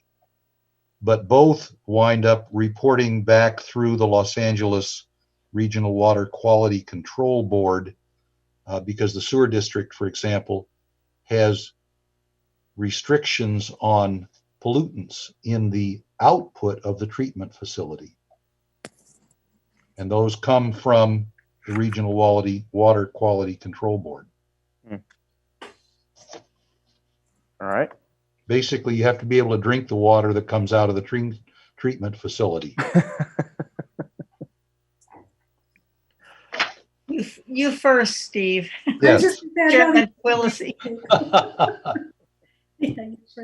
Yes. All right, moving on to the next page, page 28 of 54, section 10-2.1407, disabled/handicapped parking requirements. In there, we have subsection A, which reads, parking spaces for the disabled shall be provided in compliance with section, and then we've removed 1129B of the Uniform Building Code, UBC, and inserted 1106 of the International Building Code as amended. Mm-hmm. So that change was made a few years back, actually several years back now that I'm thinking about it. So we're reflecting those changes with the International Building Code.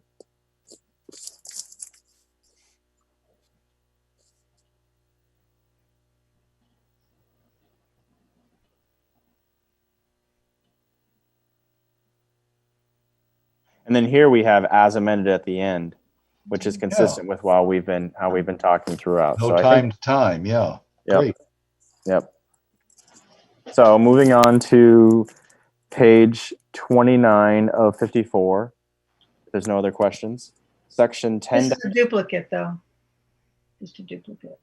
Oh, it is a duplicate. But got an additional note in there, but other than that, right, there is an highlighted. additional note. So actually, I just identified why it was changed, and here the highlighted area, which is UBC, was replaced by the IBC in 2000. This citation is to the 2008 version of the IBC 2018 version of the IBC. Oh, I see what you did. Yeah. So, although it is a duplicate, it does give some context to the change. Yeah. So, all right, moving on to page 30 of 54, section 10-2.2203, application. It reads, the temporary use permit application shall be filed with the department in compliance with section 10-2.1805. So here, instead of just saying the application, we're providing a little bit of clarity. Although in the next sentence, it says a temporary use permit may be approved, modified, conditioned, or disapproved by the director. Here, we're just making sure that it's clear in the very beginning, not that just an application shall be filed, but the temporary use permit application, which is a separate application from, say, for instance, a CUP. Right. Or a DRP. Or a tree permit.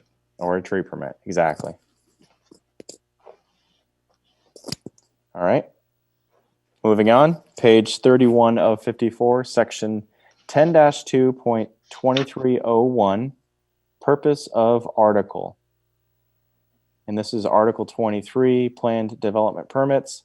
Here we're looking at this subsection A, which reads, this article is intended to promote and encourage flexibility in all the cities, and we removed residential, commercial, or industrial zone, and then continued with just zoning districts.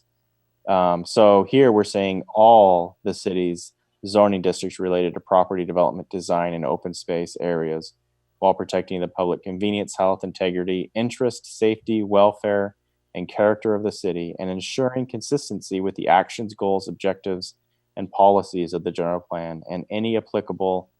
Here we've capitalized where it was lowercase specific plan to specific plan capitalized now as a proper name. Because again, it's a special phrase within the code.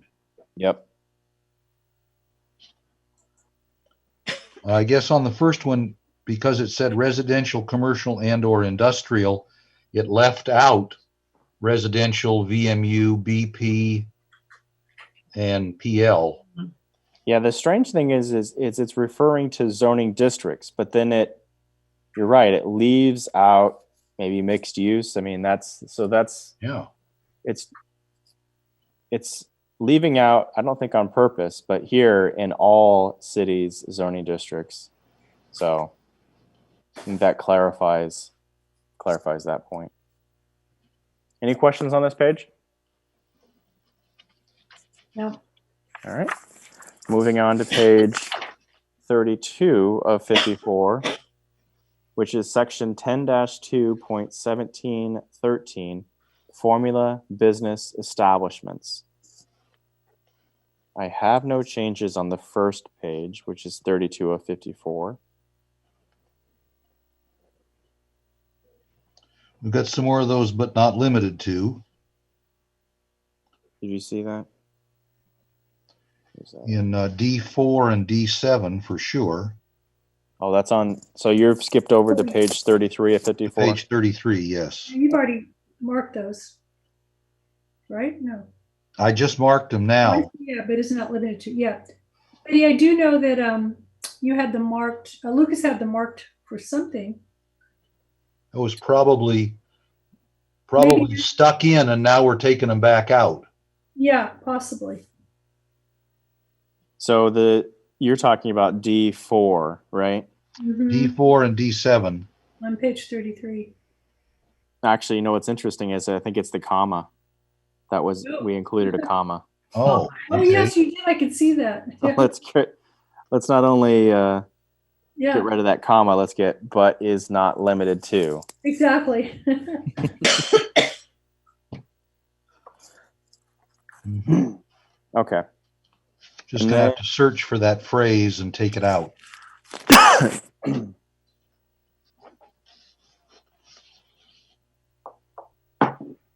Oh, but is not limited to.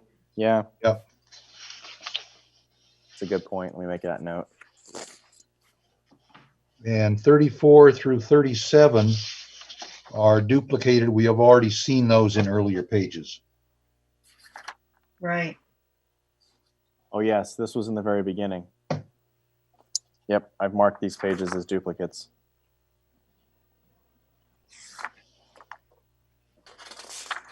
Takes us to Oh, yeah, that's right.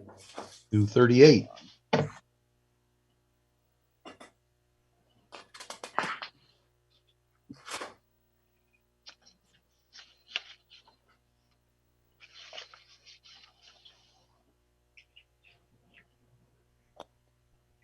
just making a note here. Okay. Page 38 of 54, Mm-hmm. which is section 10-2.202, zoning map.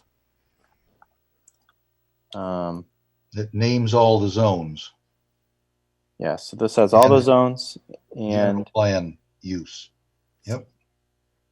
in here we have subsection B1, where a boundary follows a public street or alley, the center line of the street or alley Mhm. Since we're already describing both, why not describe both once again Right. for consistency purposes? Shall be the boundary. Where a boundary follows a property line, the parcel line shall be the boundary. So or alley is what we're including there Mhm.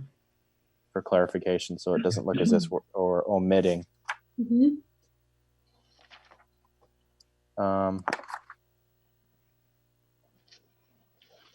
And then 40 and 41 are duplicates. Yep, I was just looking at that right now. So we can bypass those 40 and 41 because we've already reviewed those just a moment ago.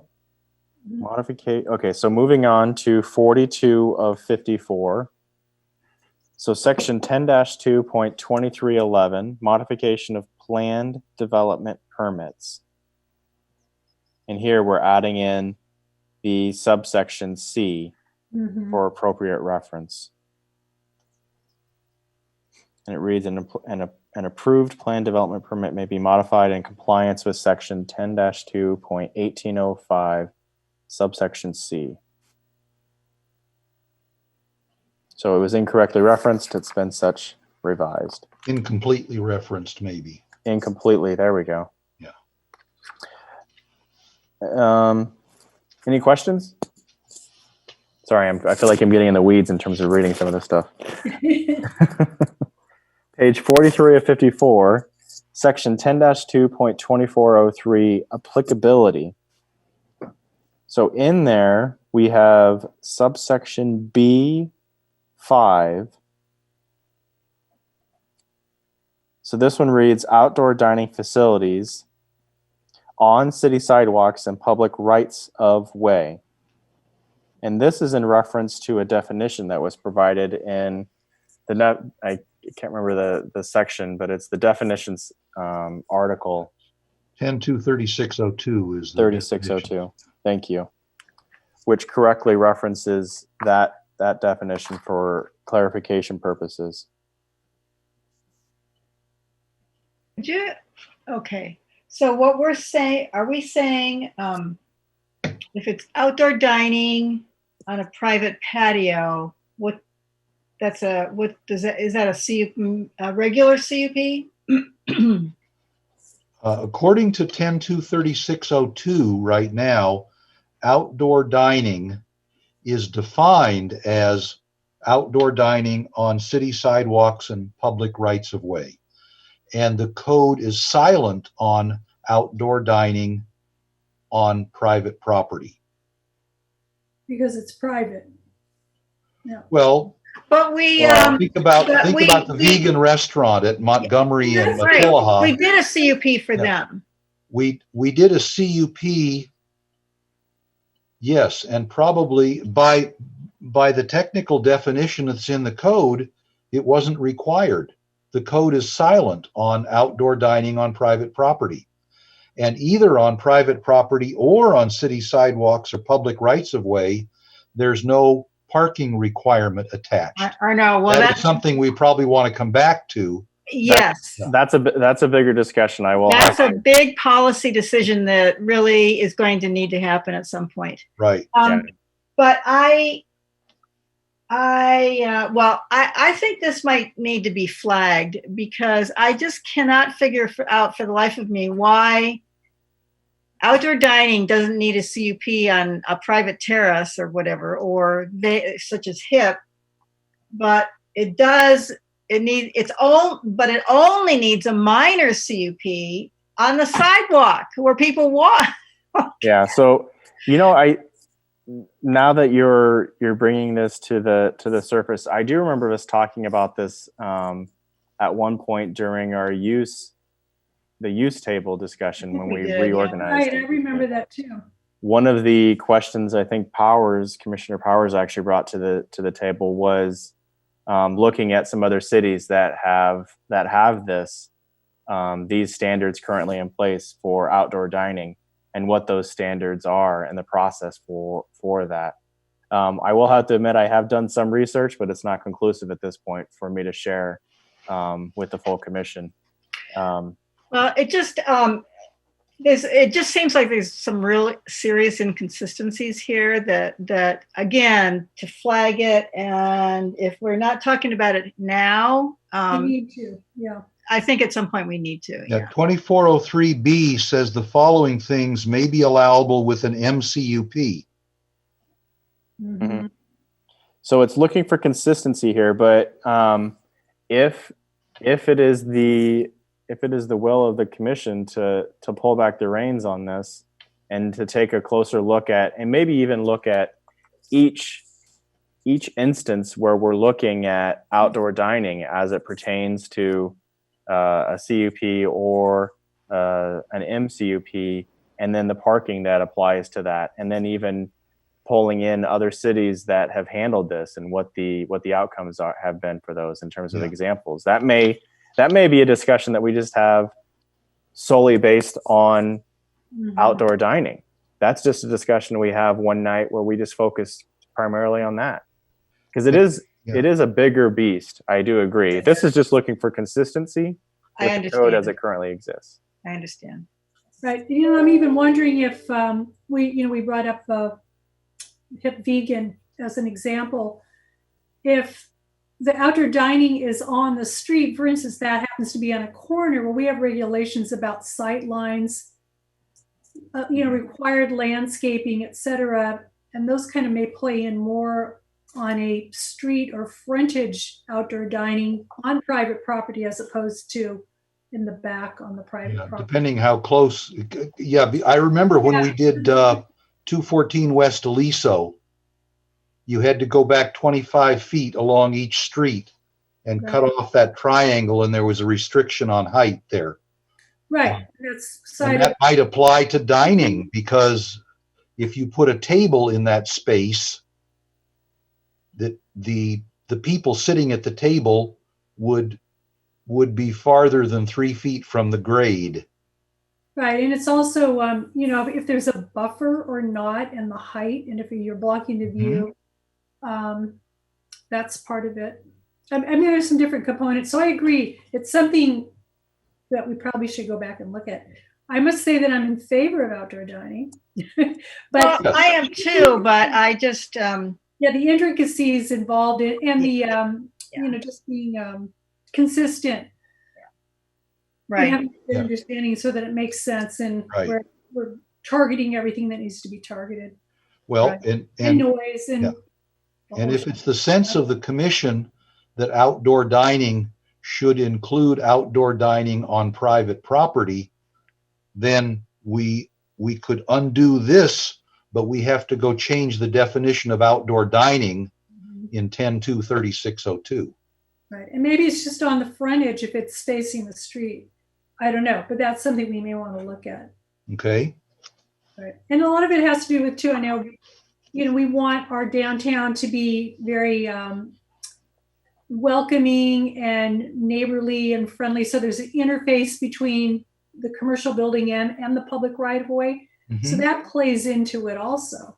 Right. The change in our general plan, I know that's come up at some of our planning commission meetings too. Like, you would want to be blocked off and you create a courtyard, but somehow there's that interface of the public-private that plays in also. Right.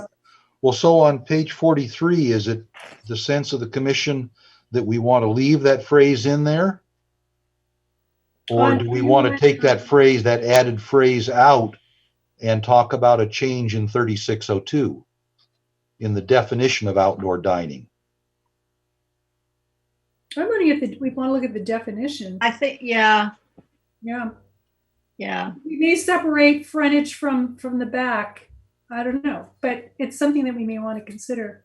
Well, I think the definition is where it starts, and I think it agreed. This added phrase here comes directly from the definition. Right. Yep. No, I get that. Yeah. Yep. I think I agree. While this is looking for consistency, there is a larger discussion. Yep. We had. Okay. I'm going to mark my page hold for definition. Yep. Yeah.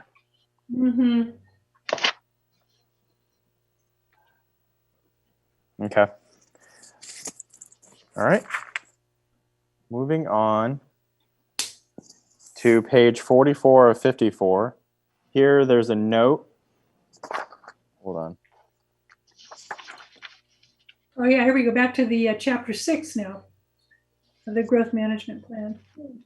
Yeah, so it has a section 10-6.803 through 10-6.808 added by ordinance number 769 and amended by ordinance number 828. So this is just consistency purposes. More provenance for this chapter.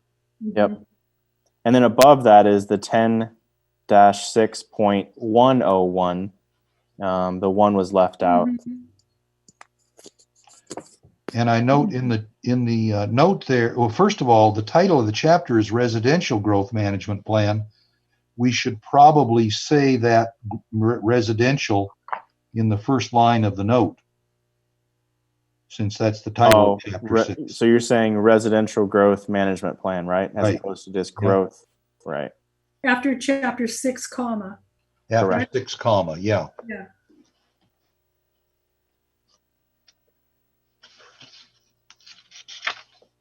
All right. Moving on to page 45 of 54. We have section 10-7.302, appropriate zoning.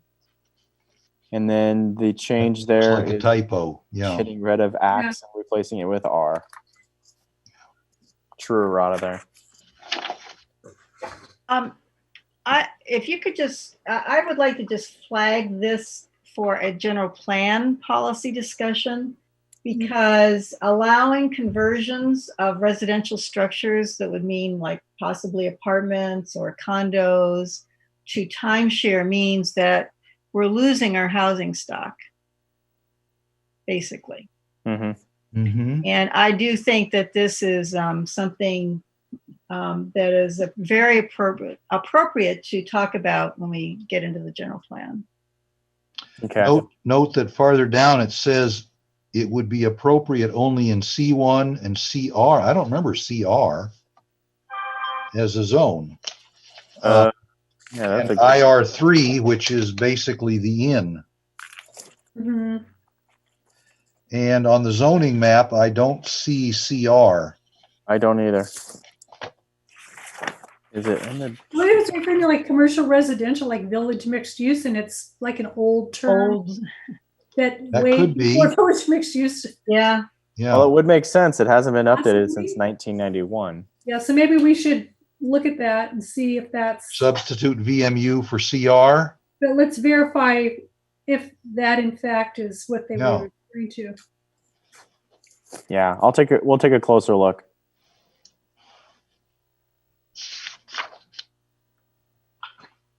Could have been. But yeah, and it occurs a couple times here, not just once. Okay. Oh, right. Yeah, Yep. CR is used twice there. Yeah. following sentence. Ah, yes.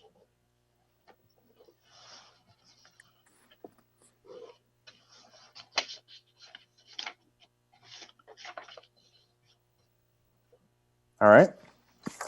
Good catch. Moving on to page 46 of 54. Section 10-7.303, development standards. Here we've removed This old is for timeshare. Yeah. timeshare facilities. Yes. Here we're removing an old reference to Architectural Commission. Yeah. My understanding, just from talking to folks at City Hall, there used to be separate Planning Commission and Architectural Review Commission bodies, and then they were consolidated into a single body. That's how the Planning Commission became 7 people.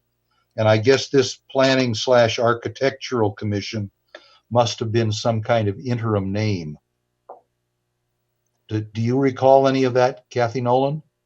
When I got on the commission, which was in 2010, we just had the planning commission, but I was made aware that we operated we were doing planning, but we also were doing architectural review. That's why we get into like, colors and, Right.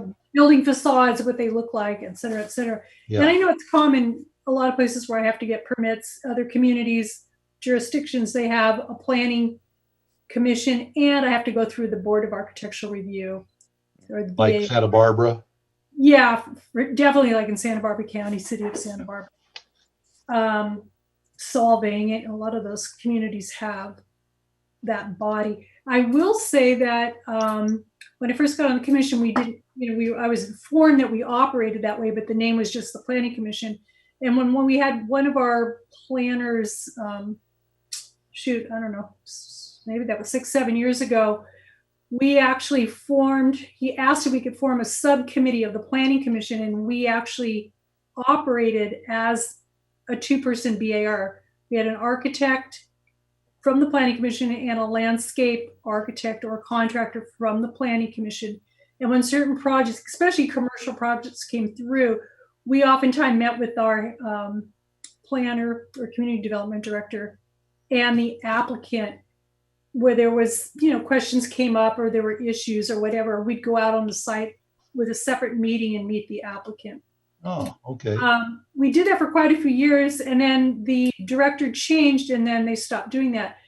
But I believe it was very helpful for some of the applicants. I don't know, maybe it's something we may want to consider again. I don't know. Well, it seems to me the design reviews that we do and the conceptual reviews are mostly architectural. They don't cover land use very often. Right. And that's that kind of hybrid of the Planning Commission / Architectural Commission. Right. Yeah. Yeah. Anyway, so that looks like there's 4 places on that page where /architectural was taken out. Do we currently have any timeshares in the city of Ojai? Lucas? Yep. I'm not aware of any. I'm not aware of any offhand. And if you recall, when we were looking at the use chart, I think that question actually came up as we were categorizing and potentially separating them out as permitted and otherwise within the various uses. And I think we left timeshare in there, even though we didn't know of any, just in case if any ever turned up, there would be regulations in place. The code wouldn't be silent. Yep. Right. It's better to have it in versus following the process to potentially put it in, unless we don't want it in, and then it just goes away. I think it's a bigger conversation whether we want them at all. I totally agree with you, Ray. But particularly conversions. I mean, that's I think we definitely want to talk about the possibility of prohibiting conversions. But again, that's policy, and since we're getting into the general plan soon, right, the housing element, like you said, right. That policy discussion. I agree. Yeah. You would include conversions to condo from apartment as well as conversion to timeshare? I would think that I would suggest that merits at least a discussion. Yeah. Yeah. Because of the impact on the housing stock. Yeah. Right. Which is a big issue. Yeah. Conversion to condo, I'm not sure if that changes the housing stock. It means somebody owns that instead of rents it, but you still got a family in there. Right. But you're whereas probably talking about sounds more like STR. Well, I mean, again, just for discussion items, you could very well be talking about replacing affordable housing with luxury housing too, as a part of that process. So I just think it's complicated and really merits a really pretty good look at it. Fair enough. All right, moving on to page 47 of 54, section 10-7.304, conversions to timeshare uses. once again, we have a revision that removes architectural from the Planning/Architectural Commission. So same as page 46. Yeah. Is that a redundancy? No. That's the same change Same change. I was as, looking Change, as right. And part 46. of our future at deja discussion. vu. Yeah. Okay. It makes me, I'll have to admit, it makes me a little bit nervous when I start looking at the last time some of these have been revised. Yeah. And I'm looking at an Yeah. ordinance, and it was in October 13th of 1983. So I was not. That's a long time ago. Yeah, that was a while ago. What, 36? Something else? 37 years. About 37 years ago. Yeah. All right, moving on to page 48 of 54. Section 10-7.401, required notice. Once again, we're looking at the removal of architectural from Planning/Architectural Commission.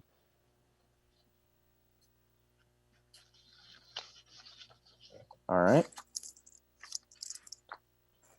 And then in page 49 of 54, section 10-9.309, appeals. It is subsection G, and I'll read it.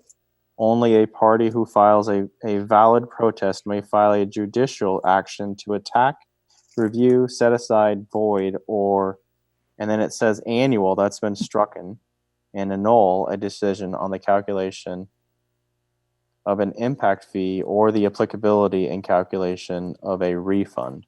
Yeah, this whole chapter is on impact fees. Yeah. Right. So moving on to page 50 of 54.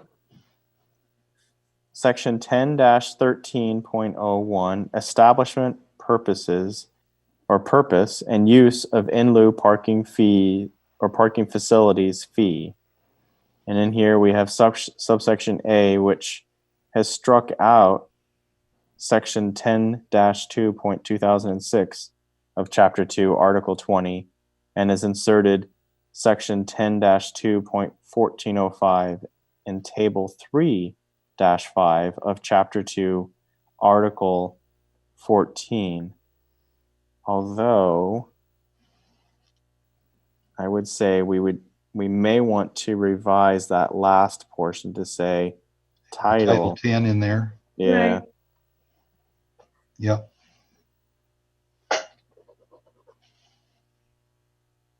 Okay. All right. But, Everybody still with me here? You recall some of the earlier reviews we did. It's actually Article 14 that talks about parking, Well, not that's true. Article 20. So 10-2-2006 was just erroneous. Yep. So then C, subsection C reads, the fees hereunder are impact fees and shall be collected, administered, and expended according to, we have not Article 10, but Title 10, Chapter 9 of this code concerning impact fees.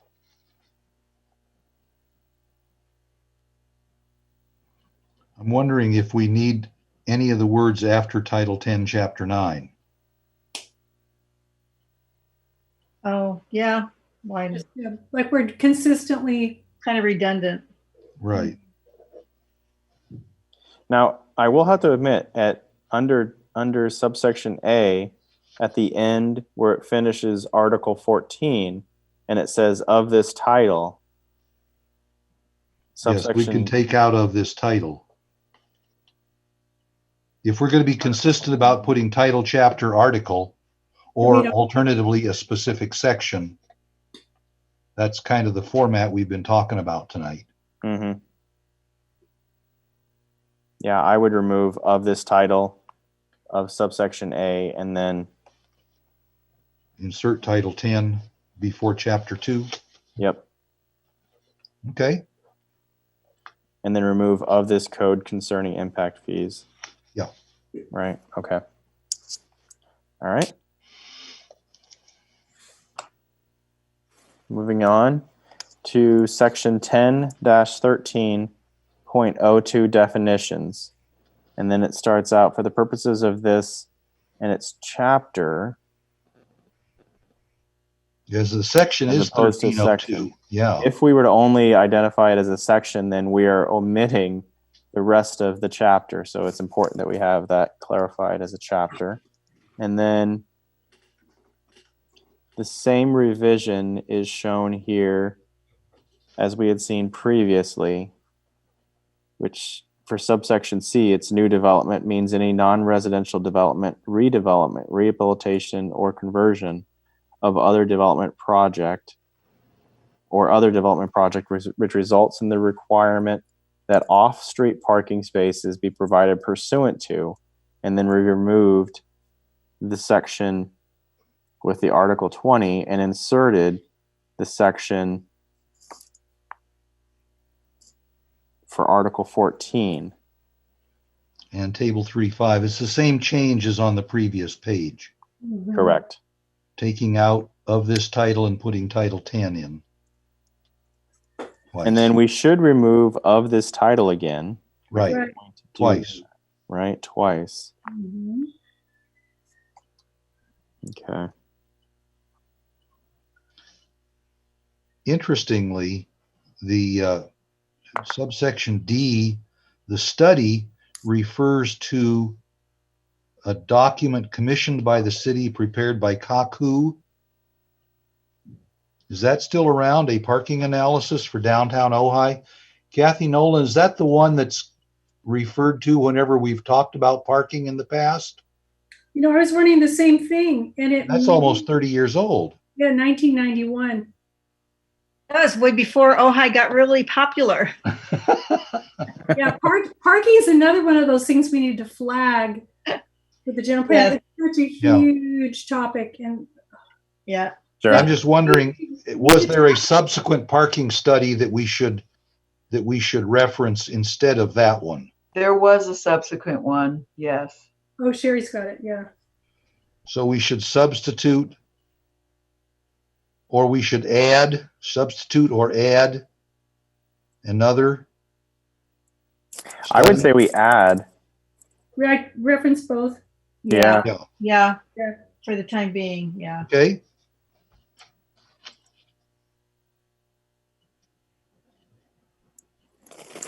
Yeah, then we're covered. Yep. And only causing problems if the two studies disagreed on something. But Which they might. yeah. Right. Okay. All right. Moving on to page 52 of 54, section 10-13.03, relationship between the off-street parking facilities fees use and commercial development. So here so the first change is the very first sentence. The city council finds, as set forth herein, that there is a reasonable, and then we've added relationship between the off-street parking facilities fee use and new development. Reasonable between is an odd sentence, so that provides some clarity. And then subsection C has the same change that we've seen in the previous 2 pages, And D as well. Yeah. which includes Article 14, correct, for C and D. Now, the organization of the order of the strikeout and inclusion needs to be reversed. And I think I saw that on the previous page as well. You typically have a strikeout first, and then you include the revised language after. So the order just needs to be reversed here for C and D. And the same thing is true for subset C for page 51 of 54. Mm-hmm. Mm-hmm. Just an organizational thing, but Yep. consistency as you're making revisions. Page 51 has the strikeout first. Yes, right. If that's okay then. In one case and not in the other. Exactly. The last one is not correct. Yeah. Right. Yeah. All right. Okay. Moving on to section 10-13.04, and that's the relationship between the need for off-street parking facilities and commercial development. Here we're seeing the same two revisions, which is to removing the Article 20 and replacing that with Article 14 for subsection C and D again. And take Now- out of this title and put in Title 10. Oh, yes, of this title. Did we do that? Oh, it's, Yeah. Yep. Write that again. Yeah. It's really odd that I'm just a comment. It's really odd. We're talking about the relationship between the parking facility fee use, and then we're talking about the relationship between the need for off-street parking. The subtleties are sort of escaping me on this, but One whatever. is about what do you do with the fees, and the other one is what do you need, I guess. Yeah, it's It might need to be looked at further. Yeah. Like we said earlier. Yeah. but for now, yeah, let's just do the title references it was correctly. written in 1992, so that's right around the time that the parking analysis for the downtown Interest, yeah. Ojai Yeah. was done. So I have a Okay. feeling that there was probably some sort of analysis in there. Okay. That gives Right. context. Okay, That yeah, makes sense.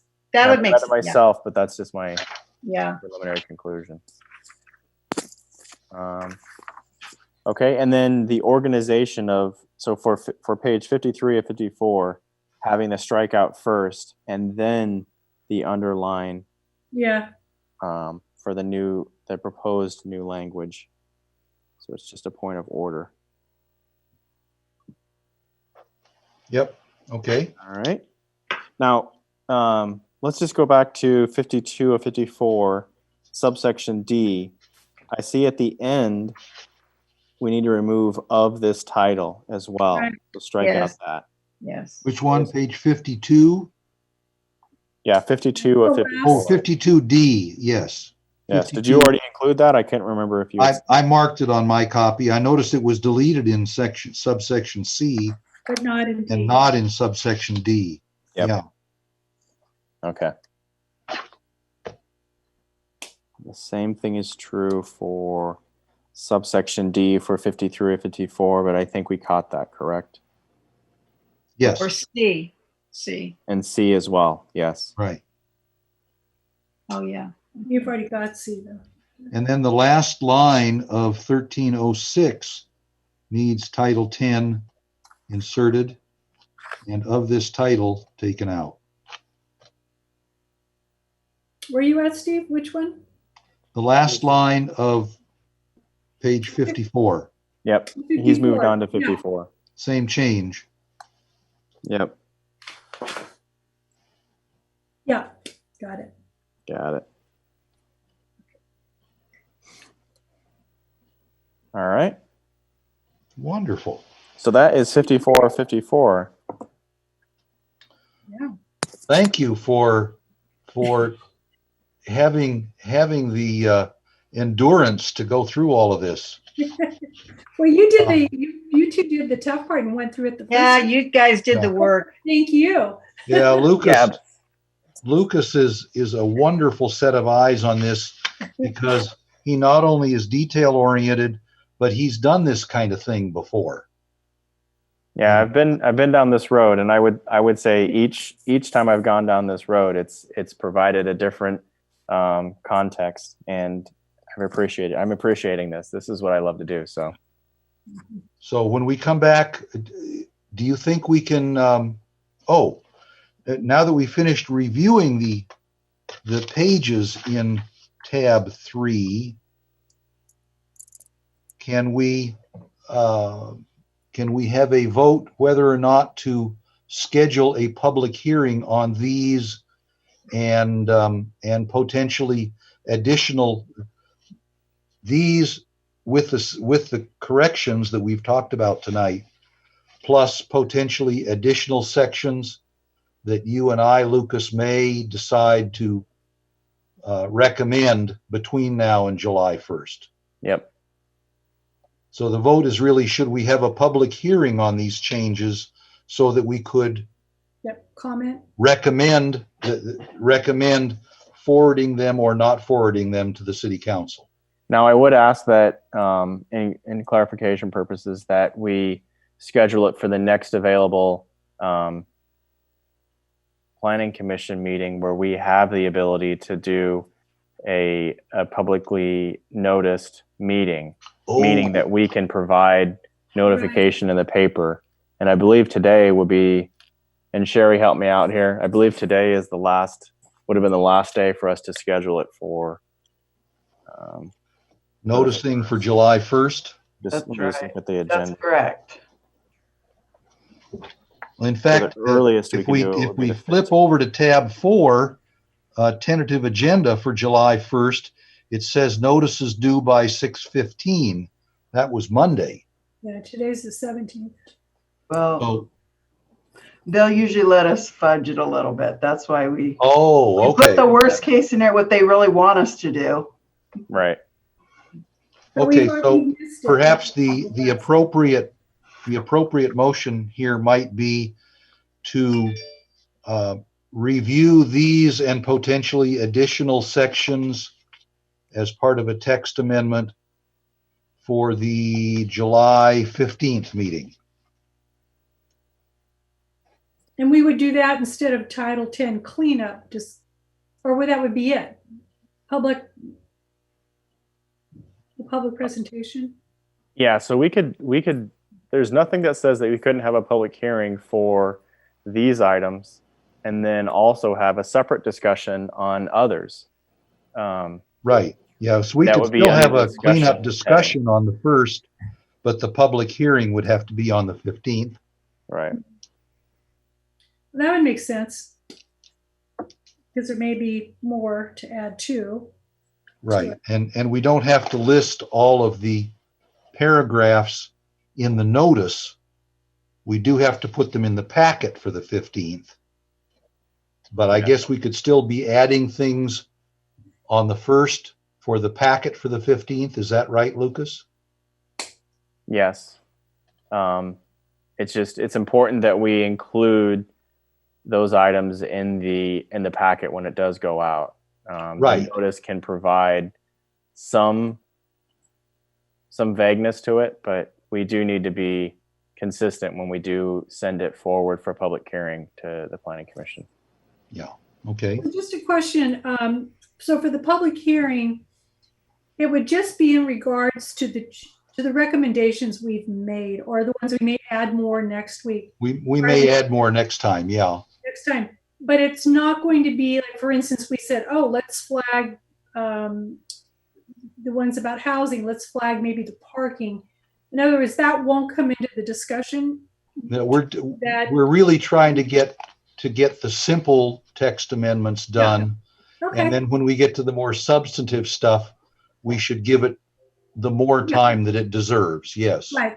Absolutely. And more tied in with the general plan, et cetera. I just wanted to be Right. clear that that's in fact what we were doing. Right. Okay. That's my understanding. Yes. Yeah. Yes. Good.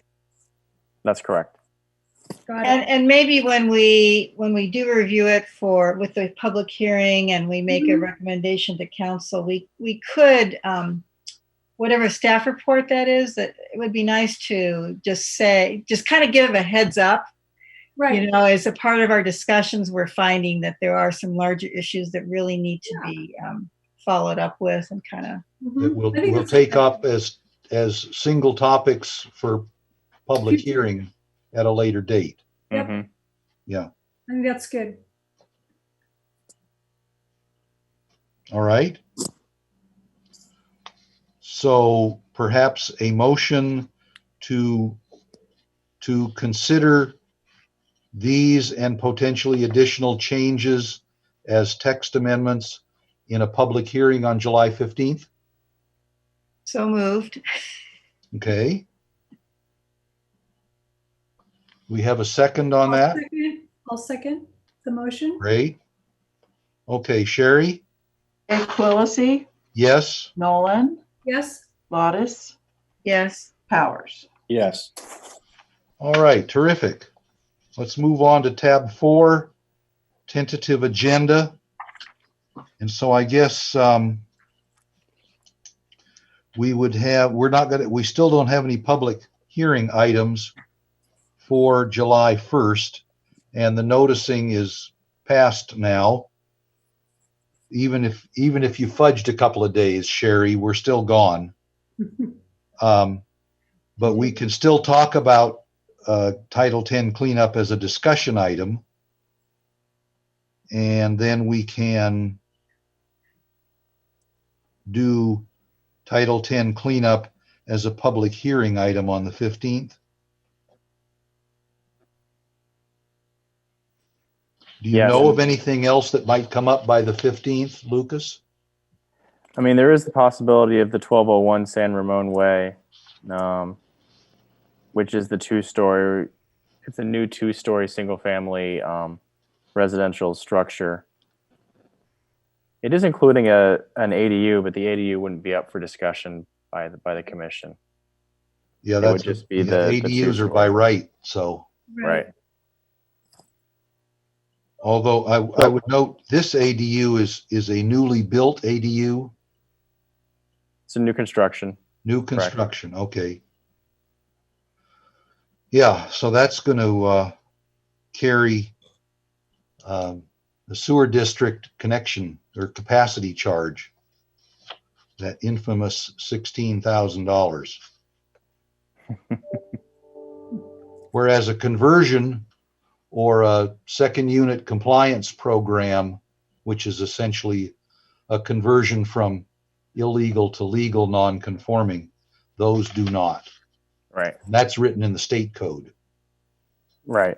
In public hearing, now that the commission has taken a vote on the discussion item, that it would be scheduled for public hearing on the 15th. Great. So we'll make preparation for those documents to come before this commission. I have a question.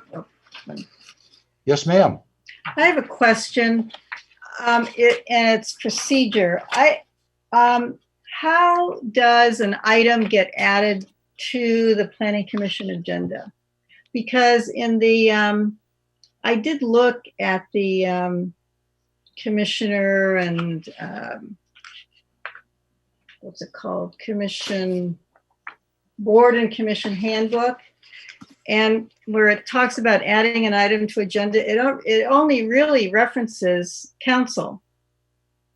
So I would like to, since there was a problem about finding the regulation on filing an appeal, I've also realized there's a big gap in how we add an item to the agenda. And so where is it written down and what do we say about that? Staff. Lucas? That's a good question. I think it's 10-2.3002 and 3003, but I could be wrong. I don't have it in front of me. About adding an agenda item is in the code? Yeah, I think somewhere in there it says any two commissioners can request that an item be put on the agenda. I know it works that way at the city council, but I think it's the same for the planning commission. Well, that's not what it says in the commission handbook. Okay, well that may require an update, but I think it's in the code. What can you say? Can you give me that 3003. code reference again?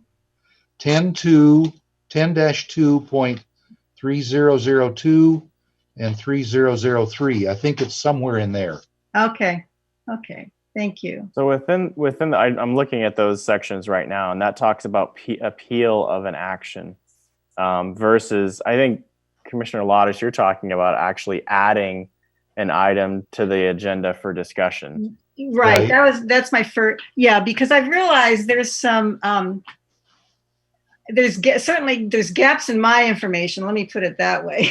So I just want to, I would like clarification. If you can't provide it tonight, I would like clarification on how to add an item to the agenda. What's the process?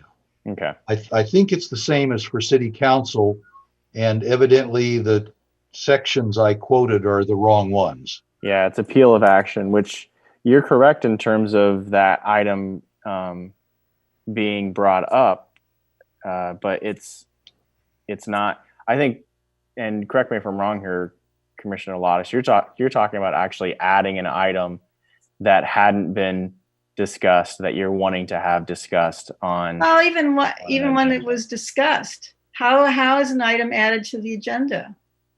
What in general? What's the process? Yeah. Okay, So well, typically, there is something specific behind my question, and that is the statement that the Planning Commission agreed to have drafted and consider on the absence policy. And I don't know that I necessarily want to bring that up. I'm still thinking about it, but Well, but there's a good question there. Yeah. How something gets did, added to a plan to the Yeah. agenda by commission members. Yeah. right. I guess the question is, did what we did back in February or first week of March constitute an agreement that two or more members of the commission asked that an issue be put on the agenda? Yeah. It just, that particular incident just, sudden, that example just kind of, Sure. it just raises the question of how do we actually go about doing this? So. okay. And presumably it's written down somewhere, if I could No. find out where that is. Yeah, I mean, from a procedural standpoint, and I'm not. So there's two things here. That from a procedural standpoint, when things are added to the agenda, either for discussion or as a public hearing item, they're items that are going through the design review process or the land use process, and this is part of that process. When items are deemed complete by staff, that's when those items are then Right. But I'm talking about, particularly discussion items, because I feel that there's a gap in the way the agenda is put together. We don't have any opportunity to place items on the agenda that seem to merit discussion, not a public hearing but just a discussion that might, end up being the seed for something that creates further action. I don't, Sure. Or may not, but. But if you watch the city council meetings, you will frequently see at the end of the meeting Right. that one or more council members will say, I'd like to see this on a future agenda. Right. And so so I guess the question is there a legal basis for Right. that custom? And does it extend to the planning commission? I think it should. Right. I think you should too. But So anyway, I would just like to, I would like to know if we're winging it or if there's something written down. No, I think there's definitely a procedure. I will have to admit that I am at a loss for what that procedure is officially. Okay. In recent discussions, there have been discussions of having a commission type of workshop, an educational piece for all commissions. I know that's been discussed on a couple different occasions to bring everybody up to speed on Brown Act, procedural, and then even questions like that can be brought up at that time for clarification purposes if they're not already identified during that workshop and training session, which will be put on by the city attorney. The procedures should, I think, apply identically to all the commissions or the BAB, but I'm not sure where they are. Chair, may I chime in? Sure. So Commissioner Lottis had a mind meld with me. I was going to bring up a very similar thing. I actually had a conversation with one of our council members today, and I was speaking about when our agenda is light and we only have one thing on it, how we have these great opportunities to have these discussions about different topics. Mm-hmm. Some of them are topics that we wanted to speak with council on in our joint meetings, but yet we could still have amongst ourselves, and that actually didn't even make it on the joint meetings. There's all sorts of land use things, from reforesting the city, more action of the tree committee, rainwater harvesting. I know I've spoken several times about rainwater harvesting and capture at City Hall, and having that truly be a beta test, and why that hasn't occurred, except for a couple little swales have been put in, and I don't mean to be complaining. It's just a topic. There's discussion items that I think as I get a read on what the vision of the current councils is, and the climate change committee and other topics that come up, that warrant a discussion on to actually create some kind of work plan to actually get some of these things done. Because it does seem like something will come up and then it gets dropped. Right. And we don't track that. So Ray, you're referring to more like projects that could happen. Projects that are more than ordinances, but projects that, some of those are projects, some of them city funded or city sourced projects. Yeah. And that have to do with land use. right. Yeah. And rainwater capture, I think of as land use, whereas putting gutters in is more building standards. Mm-hmm. Right. But if we have these topics, we can either, and here you have to be careful. One planning commissioner can call a second one and say, do you want to put this on the agenda? Fine. If there are three that have communications outside of a public meeting like this, then we have a problem. Yeah. But two can do it just fine anytime. Yeah. But to get to two, you might have to talk to three. I don't know. Yes. Right. Well, it's called a serial meeting, I think. It's kind of it could be a catch-22 there. So anyway. Just to clarify, that may be where some of that training, you can tease out some of those questions and answers and get some direction on some of those pieces. But will you be able to ask around or find out where the procedure is written down before then? Yeah, I've written it down here. I'll certainly look into that. Yeah, I know I've had the same thing happen over the years of like something even from Complete Streets of trying to ask the question of planning, and then the planner was like saying, well, you can't ask that. And I think we're trying to look, what we're asking is what's the platform for us to, ask a question or bring up an item, something that right. And I think I think there's some overlapping gray areas where Title IX and Title X do overlap, and BABS does not meet very often. And when we talk about ADUs and we talk about natural building and we talk about the potential of a library of pre-permitted designs to keep costs down, to create more affordable housing, but no one's really talking about that.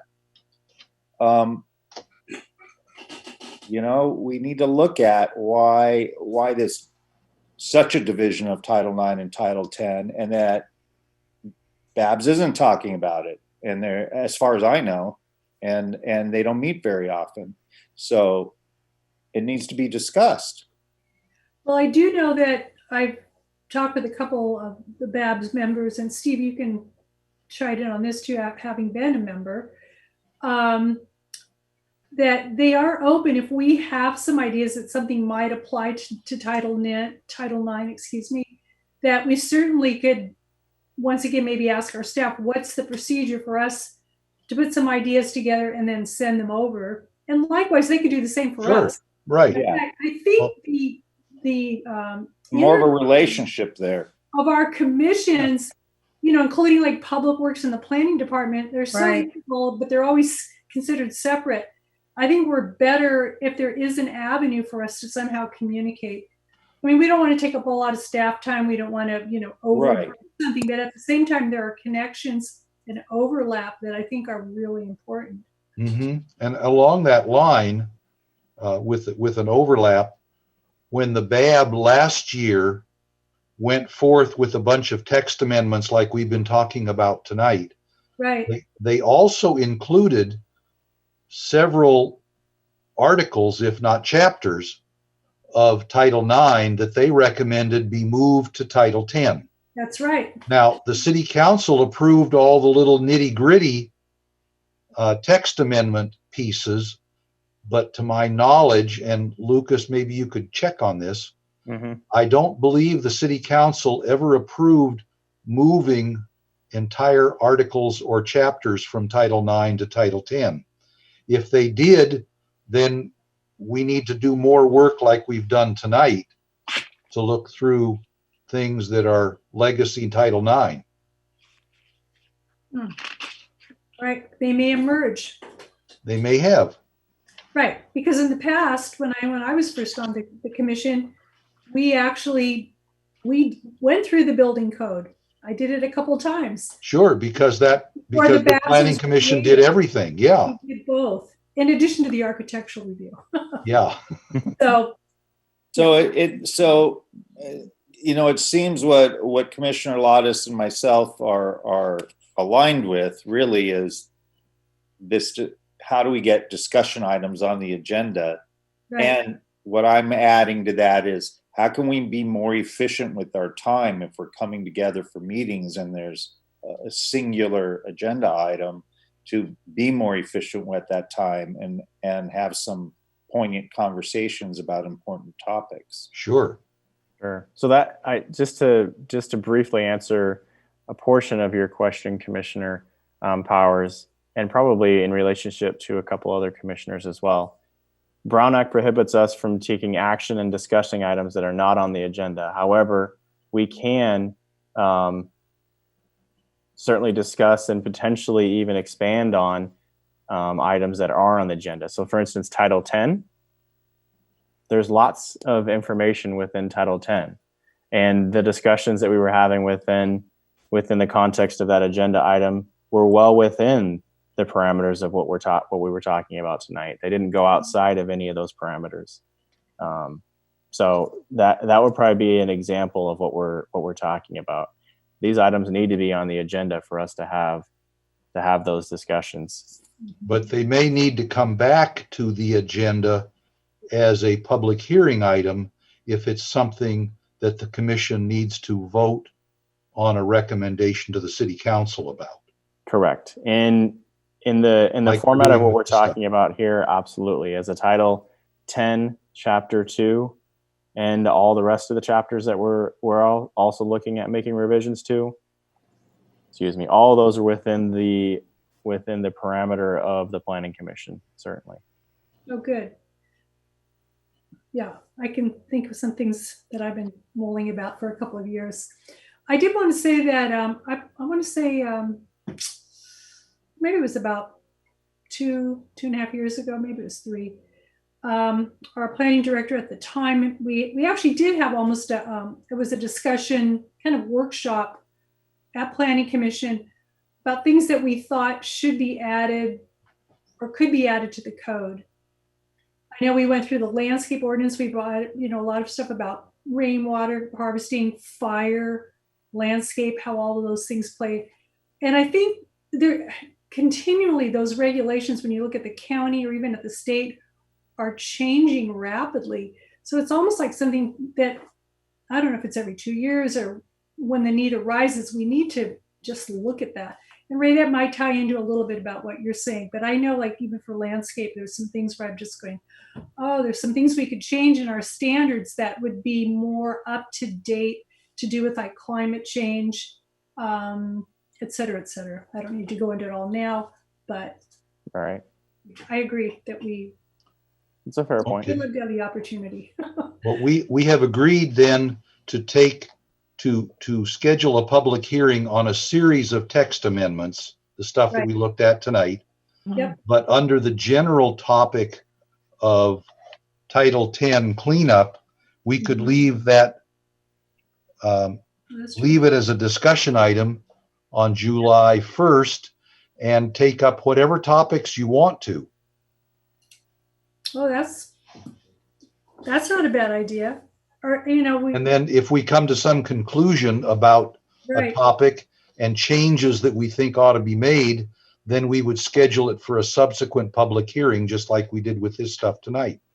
And then potentially, I'm assuming it would be a recommendation then to city council. Right. to consider. If it involves a change, if it Right. involves a text amendment in the code, it would have to be a recommendation. Right. Yeah. Why don't we do that, Lucas? We can leave Title 10 cleanup as a public hearing item whenever there is something on a prior meeting we have agreed to schedule, and then we can leave Title 10 as a discussion item for any new topics that we want to bring up outside of what was in the public hearing. With the exception of July 1st, but you're just saying in Yeah, general. with the exception of July 1st, right? Right. Okay. Do you have to notice, even when something's just a discussion item? Not for a discussion item because Okay. the commission is not actually taking official action. Okay, that's right. It's,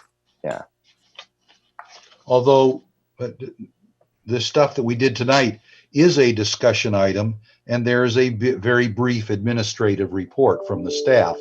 So I would think if the staff knows ahead of time what some of those things might be, then they can do something.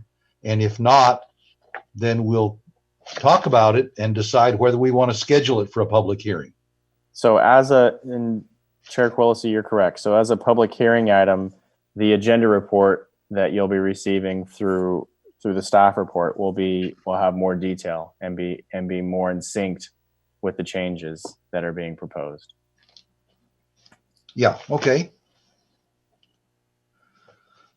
And okay, that future agenda items, that was part of informational item 4, and there's a status report. Anything you want to tell us, Lucas, about the general plan update? Oh, Can I just, Go ahead. Oh, sorry, go ahead. can I just do one more? Well, I think it's under the topic of future agenda items. I'm not sure, but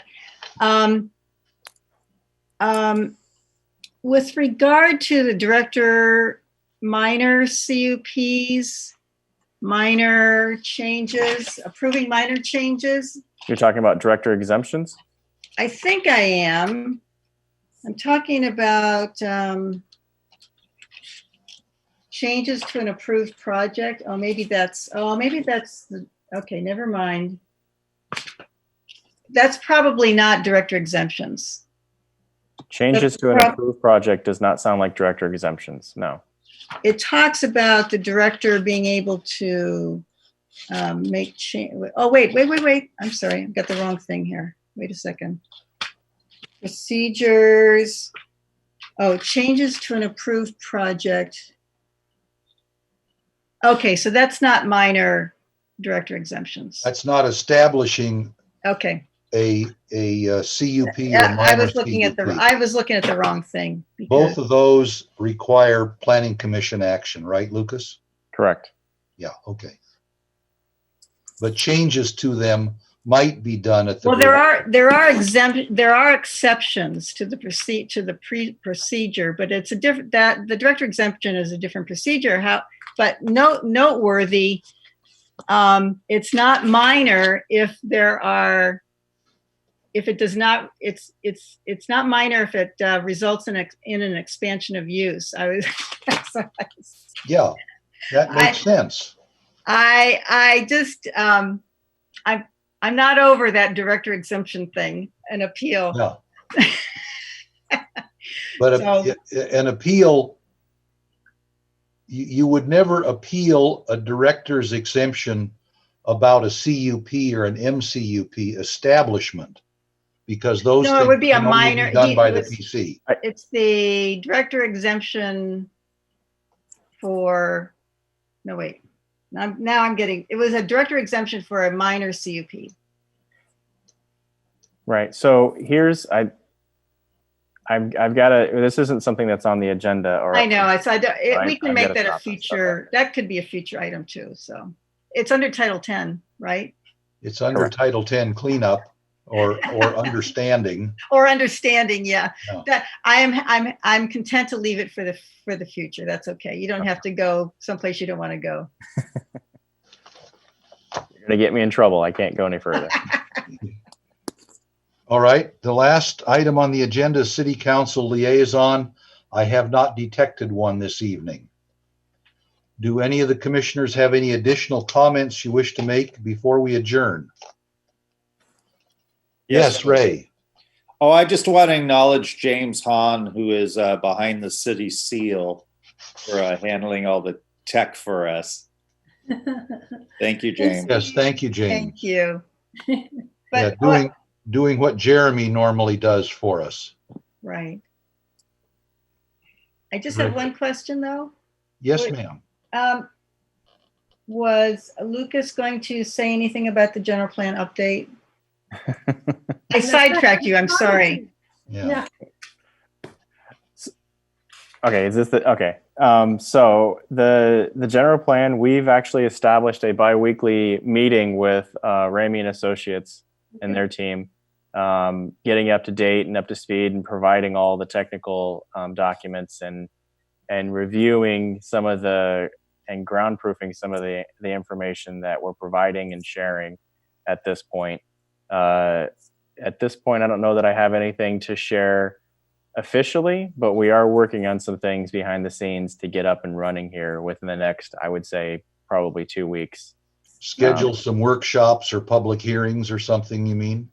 So the workshops are going to be kind of interesting given the COVID-19 situation, but I think we're in discussions on how that's going to function because we do want that physical interaction versus some sort of Zoom component. So we're working on what that will look like as well. You'd have to tell everybody in town about the Zoom, and you don't know how many might show up. I know it's yeah, it's a challenge. It's presenting a challenge, but we've got to figure out some solutions to that. I wonder, just ironically, I wonder if that would increase the participation. Right, you wouldn't have to leave your home. Right. Yeah, Lucas, is there? I'm sure there's discussions ongoing, but any tentative conclusions about when we might have real planning commission meetings all in the city council chambers again?